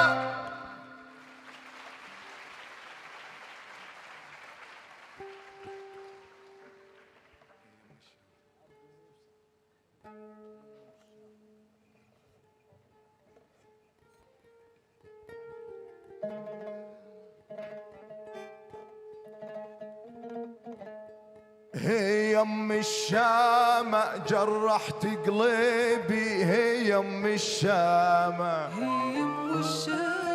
لوم الملامة لا حطك طاعة، لوم الملامة هي يم الشامة جرحت قلبي، هي يم الشامة لوم الملامة لا حطك طاعة، لوم الملامة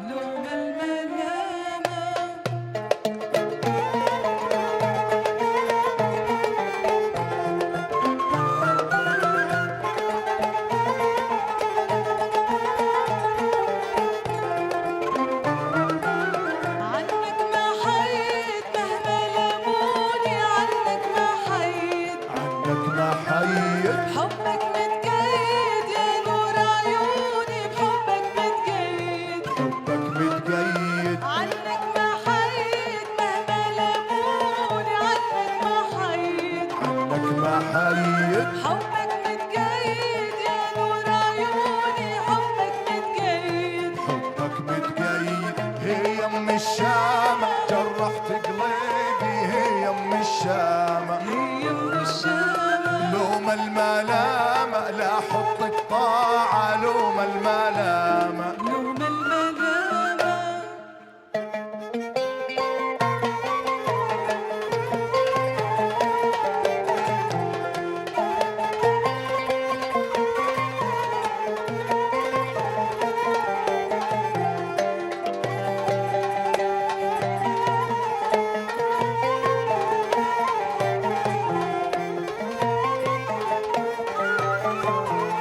سافر يا حبيبي وارجع لا تطول بالله الغيبة، سافر يا حبيبي وارجع لا تطول بالله الغيبة،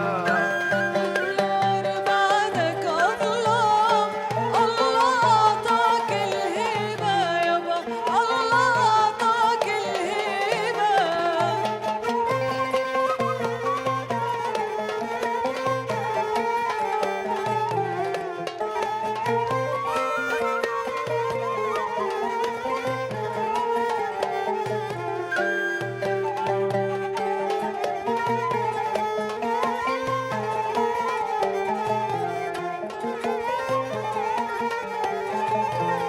قلبي يحبك ويريدك وش طالع بيدي وبيدك، قلبي يحبك ويريدك وش طالع بيدي وبيدك، مدري المحبة من الله ولا فراقك عضيدك يابا، ولا فراقك عضيدك.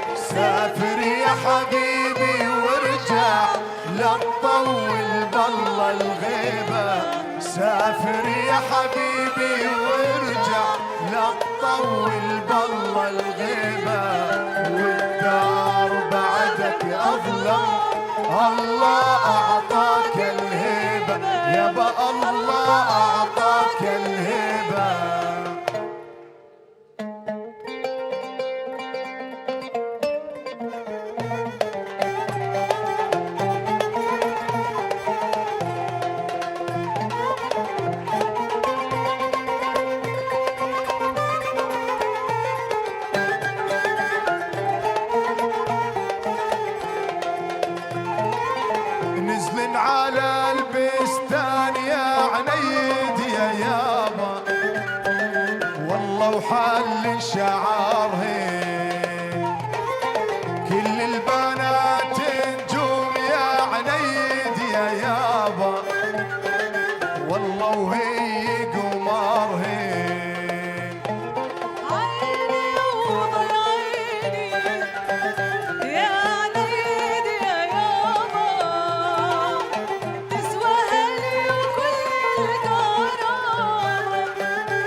يما واذكر وليفي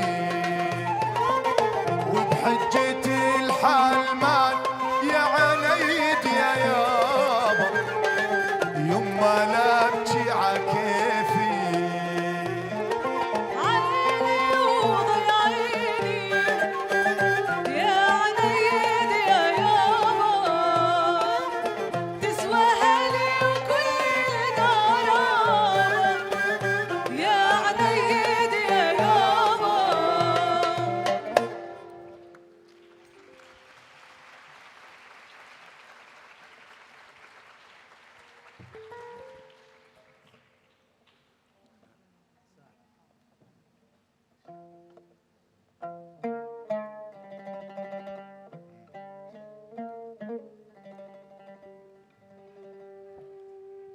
حنا النشامة مسكنا وسط البيت نهوى غزلان الصحراء والسمر الغيب حنا النشامة مسكنا وسط البيت نهوى غزلان الصحراء والسمر الغيب يا ما حلا بزعتنا عظهور الخيل عظهور الخيل يهزم الطامع فينا ويشوف الويل ويشوف الويل يا ما حلا بزعتنا عظهور الخيل عظهور الخيل يهزم الطامع فينا ويشوف الويل ويشوف الويل حنا النشامة حنا النشامة حنا النشامة مسكنا وسط البيت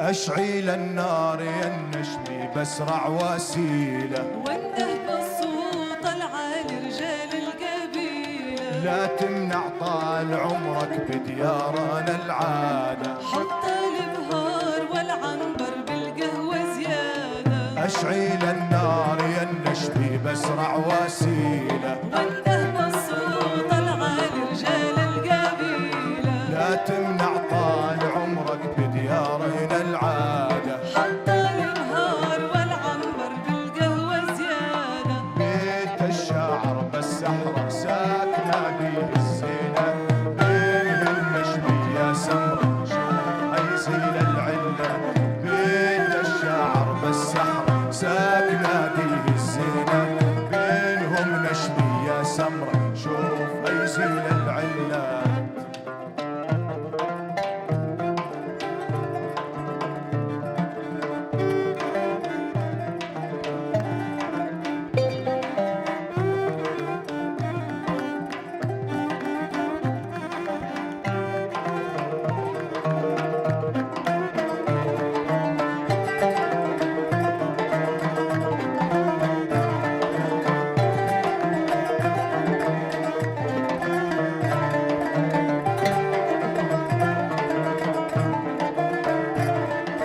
يلا على وادي السلط تنلم زهور يلا. سيروا برحلة جميلة بهجة وسرور يلا على وادي السلط تنلم زهور يلا. سيروا برحلة جميلة بهجة وسرور يلا ونعين طشنا بتروينا عين الجادو فتح نوار الوادي فتح ضر الحور يلا على وادي السلط تلم زهور يلا سيروا برحلة جميلة بهجة وسرور يلا على وادي السلط تلم زهور يلا سيروا برحلة جميلة بهجة وسرور يلا ونعيطشنا بتروينا عين الجادو فتح نوار الوادي فتح واخضر الحور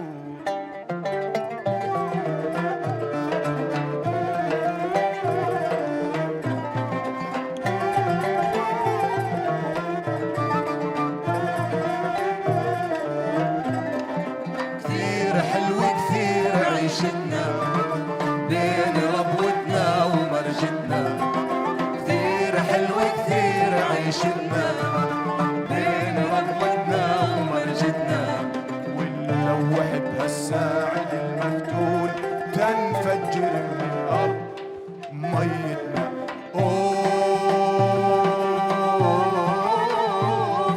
جبال كانت عارية بنوب لبست من زهور الجناين ثوب لبست من زهور الجناين ثوب جبال كانت عارية بنوب لبست من زهور الجناين ثوب لبست من زهور الجناين ثوب والعرق فوق جبيننا مصبوب والعرق فوق جبيننا مصبوب بعد التعب عشنا براحتنا براحتنا كثير حلو كثير عيشنا بين ربوتنا ومرجتنا كثير حلو كثير عيشتنا بين ربوتنا ومرجتنا ونلوح بهالساعد المفتول تنفجر من الأرض ميتنا.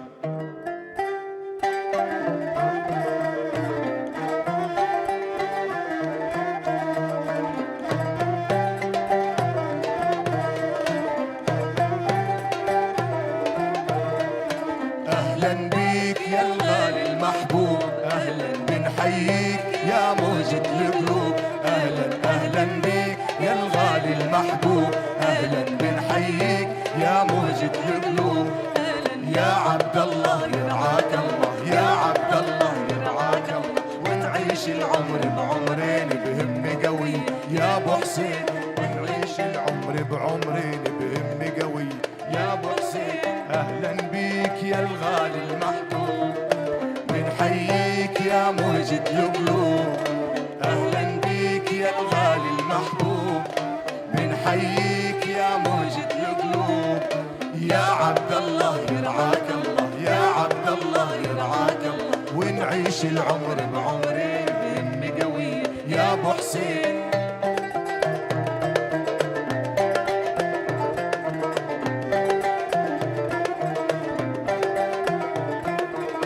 مرحال مدرعاتنا رمز القوة لبلادنا مرحال مدرعاتنا رمز القوة لبلادنا ونزلت للميدان تحمينا من العدوان ونزلت للميدان تحمينا من العدوان وتخلي النصر رجالنا مرحى مرحى مرحى مرحى لمدرعاتنا.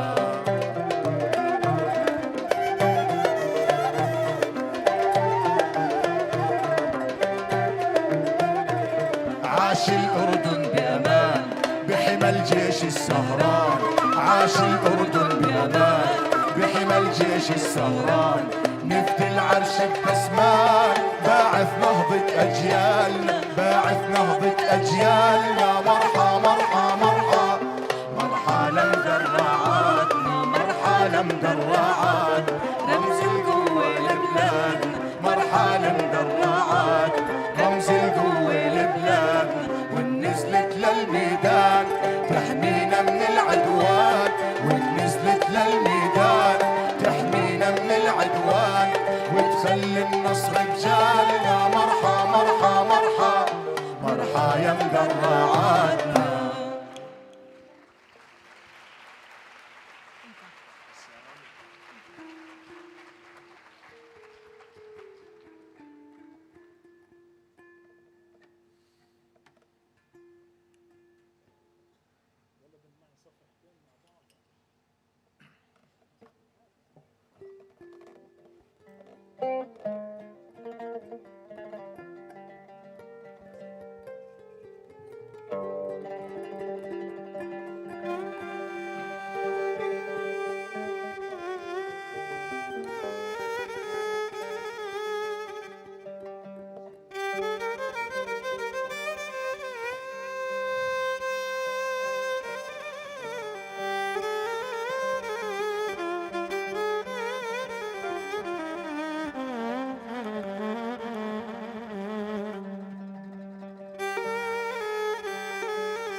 يا مرحبا ويا هلا منين الركب من وين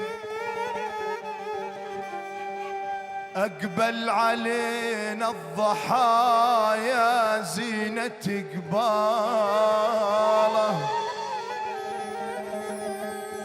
حنا ذعار العدا طلابة الدين والضيم ما يقبله إلا الرد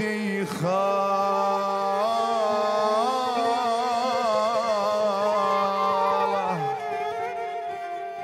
هلا وهلا بك يا هلا هيا حلف يا الولد هلا وهلا بك يا هلا هيا حلف يا الولد هلا وهلا بك يا هلا هيا حلف يا الولد هلا وهلا بك يا هلا هيا حلف يا الولد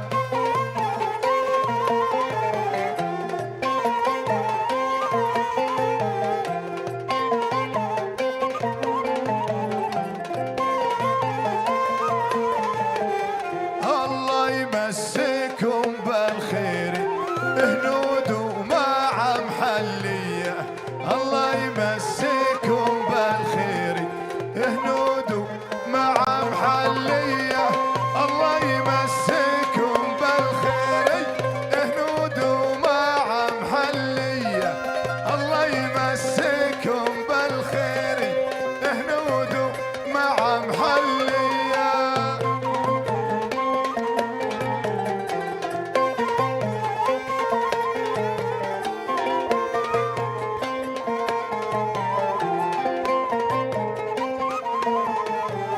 هاتونا الحاشي هاتونا هاتونا يا اللي تعرفونا هاتونا الحاشي هاتونا هاتونا يا اللي تعرفونا هاتونا الحاشي هاتونا هاتونا يا اللي تعرفونا هاتونا الحاشي هاتونا هاتونا يا اللي تعرفونا هلا وهلا بك يا هلا هيا حلف يا الولد هلا وهلا بك يا هلا هيا حلف يا الولد هدبنا لشماغ احمر نماس وعز ومرجاله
دربك عباب الله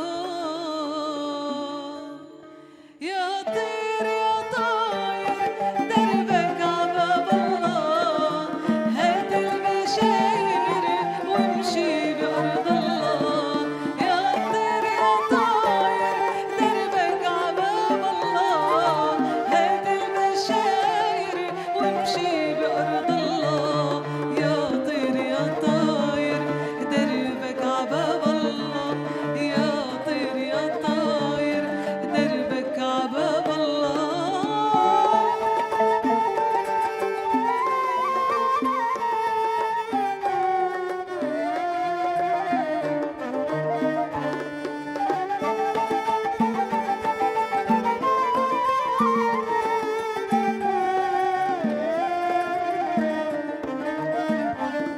لأجلك نبي أروح خدني بحنانك لا تبتعد وتروح ومنين بدالك لأجلك نبي أروح خدني بحنانك لا تبتعد وتروح ومنين بدالك يا طير يا طاير دربك عباب الله يا طير يا طاير دربك عباب الله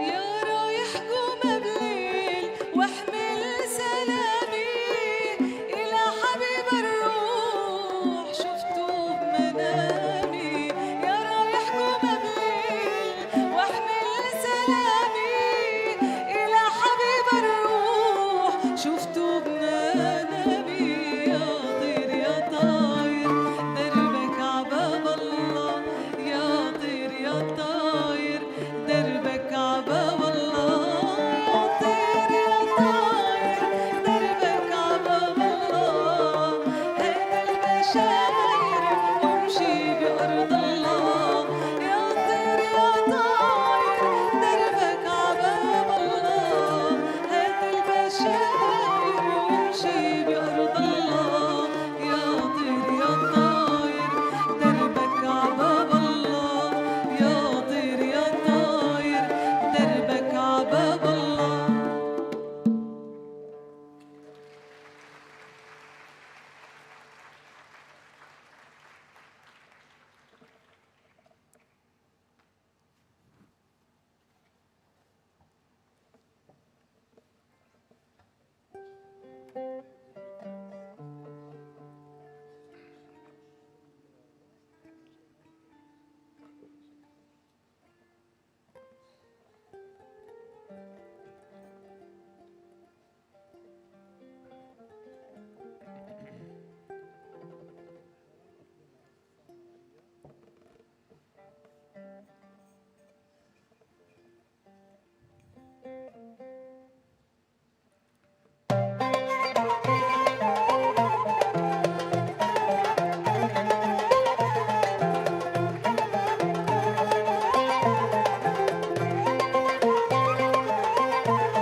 مرعية يا البنت مرعية مرعية ولا بلا راعي مرعية ولا بلا راعي قالت وحياتك ماني مرعي لا غيرك ما واسد ذراعي لا غيرك ما واسد ذراعي مرعية يا البنت مرعية مرعية ولا بلا راعي قالت وحياتك ماني مرعي لا غيرك ما وسد ذراعي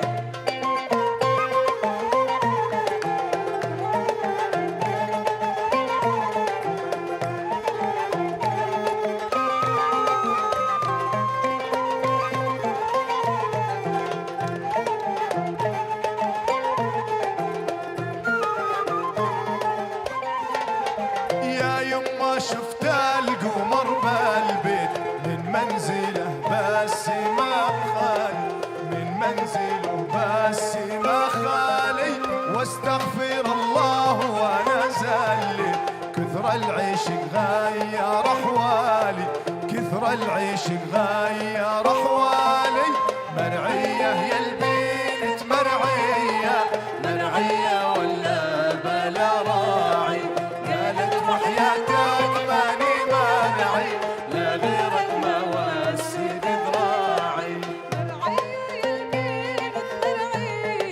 مرعيه ولا بلا راعي مرعيه ولا بلا راعي قالت وحياتك ماني مانعي لا غيرك ما وسد ذراعي لا غيرك ما وسد ذراعي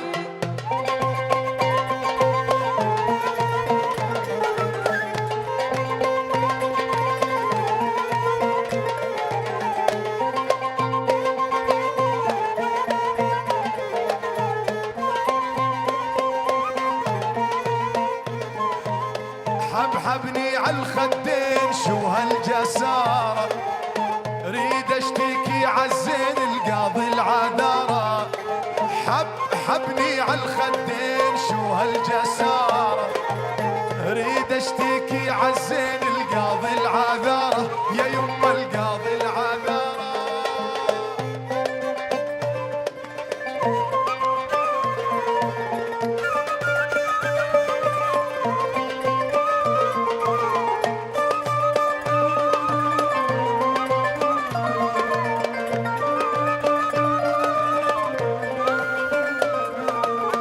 العين تشوف العين وعيني محتارة درب الهوى والعشق ربح وخسارة العين تشوف العين وعيني محتارة درب الهوى والعشق ربح وخسارة يا يما ربح وخسارة حبحبني عالخدين شو هالجسارة ريد اشتكي عالزين القاضي العذارة يا يما القاضي العذارة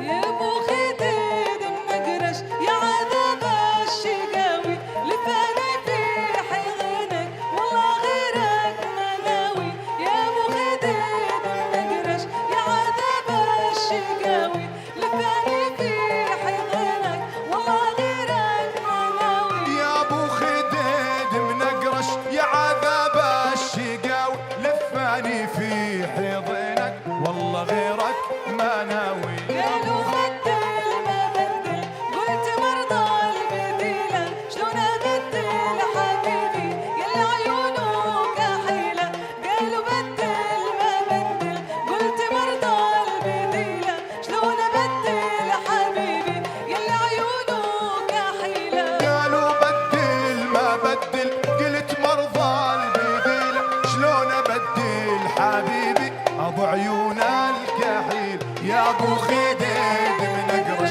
يا عذاب الشقاوي لفاني في حضنك والله غيرك ما ناوي ابو خديد منقرش يا عذاب الشقاوي لفاني في حضنك والله غيرك ما ناوي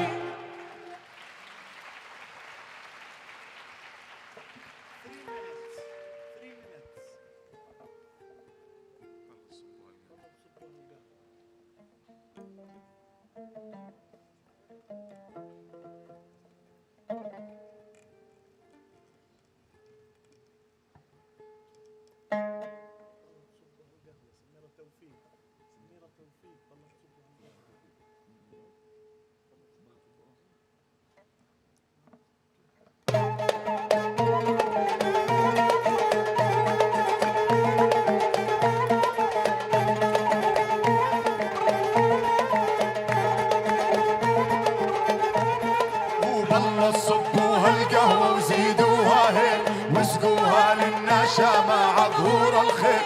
والله صبوها القهوة وزيدوها هيك واسقوها لنا شمع ظهور الخير. والله صبوها القهوة وزيدوها هيك واسقوها لنا شمع ظهور الخير. والله صبوها القهوة وزيدوها هيك واسقوها لنا شمع ظهور الخير.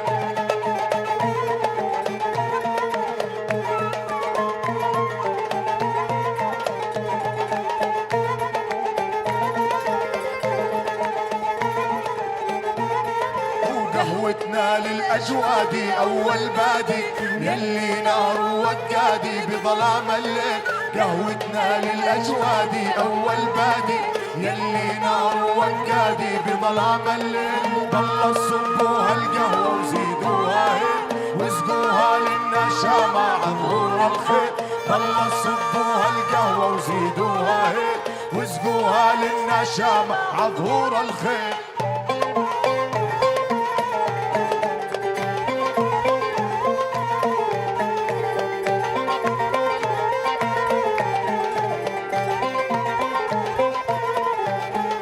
يا خيال الزرقاء يا ولد خذني معاك عالزرقاء للبلد.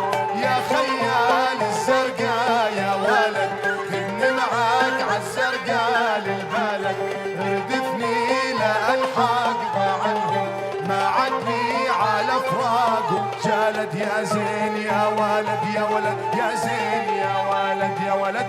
يا خيال الزرقاء يا ولد خذني معاك عالزرقاء للبلد. يا خيال الزرقاء يا ولد خذني معاك عالزرقاء للبلد. اردفني لألحق عنهم ما عدني على فراقهم. جالد يا زين يا ولد يا ولد يا زين يا ولد يا ولد.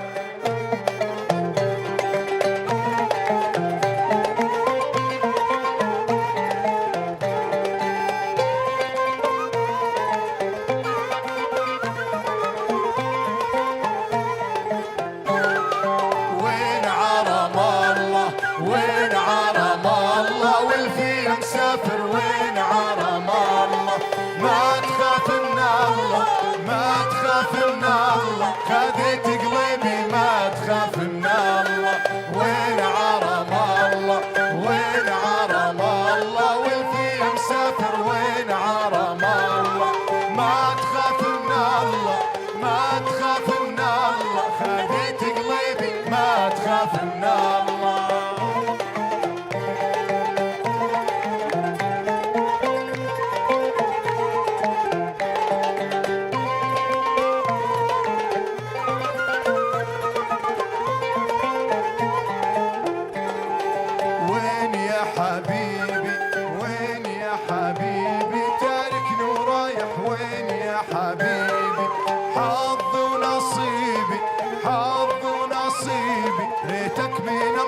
حظ ونصيبي.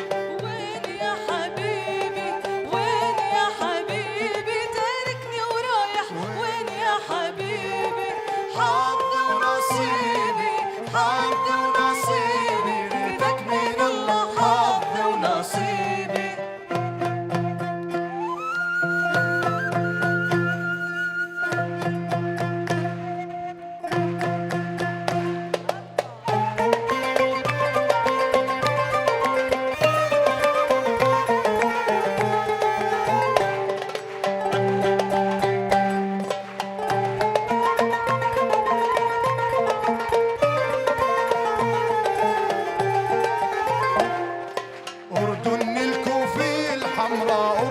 الجبهات السمراء هي هي هي. أردن الكوفية الحمراء أردن الجبهات السمراء هي هي هي. والفارس لوح للفارس والخيل تحمحم للغارة. والفارس لوح للفارس والخيل تحمحم للغارة. أردننا يا دق ديارة والزهر مفتح نوارة. بنعاد سنين وتتعمر ديرتنا وتفضل منارة. ديرتنا عيلة وحاميها بارس هلي منها وبيها. والعالي الراي نعليها والنصر نكمل مشواره. والعالي الراي نعليها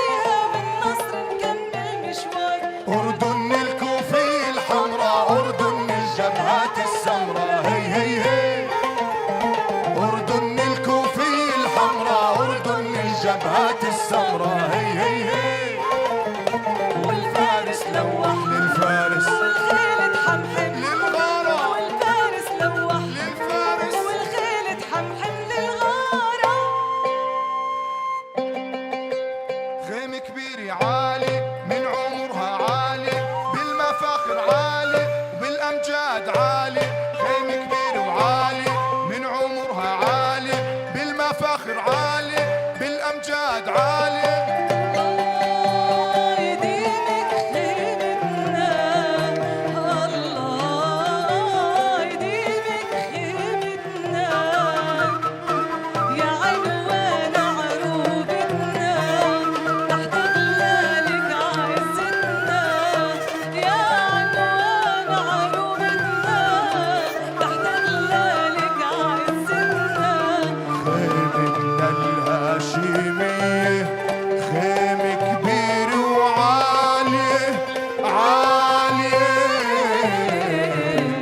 رافعة راياتها وناشر آياتها وزاهري ساحاتها وعاطرة نفحاتها رافعة راياتها وناشر آياتها وزاهري ساحاتها وعاطرة نفحاتها الله يديمك خيمتنا الله يديمك خيمتنا يا عنوان عروبتنا تحت ظلالك عزتنا يا عنوان عروبتنا تحت ظلالك عزتنا خيمتنا الهاشمية خيم كبير وعالي عالي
We are very thankful to the whole group from Jordan who came and presented.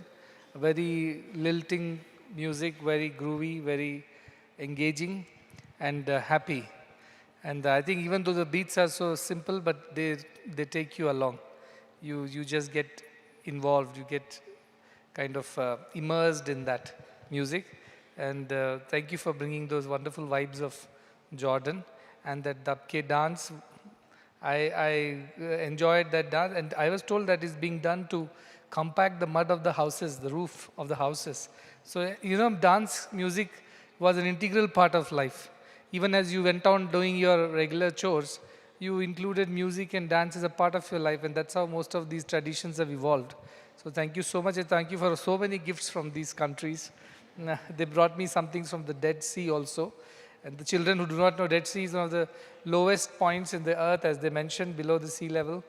And the water there is so very salty that you can't sink. If you fall in Dead Sea, you will just float and you won't sink. But of course, the salt is so strong that your skin will get burnt. It is so strong. So that is another feature of Jordan, very special. And they got a lot of mineral salts and other things that they use, therapeutic things. And I'm very happy to receive that. And thank you for all your love and your kindness. We look forward to having you again another time very soon. Thank you so much. Thank you. Yes, thank you. We request all to rise for the national anthem of Jordan, Saudi Arabia, followed by the national anthem of India.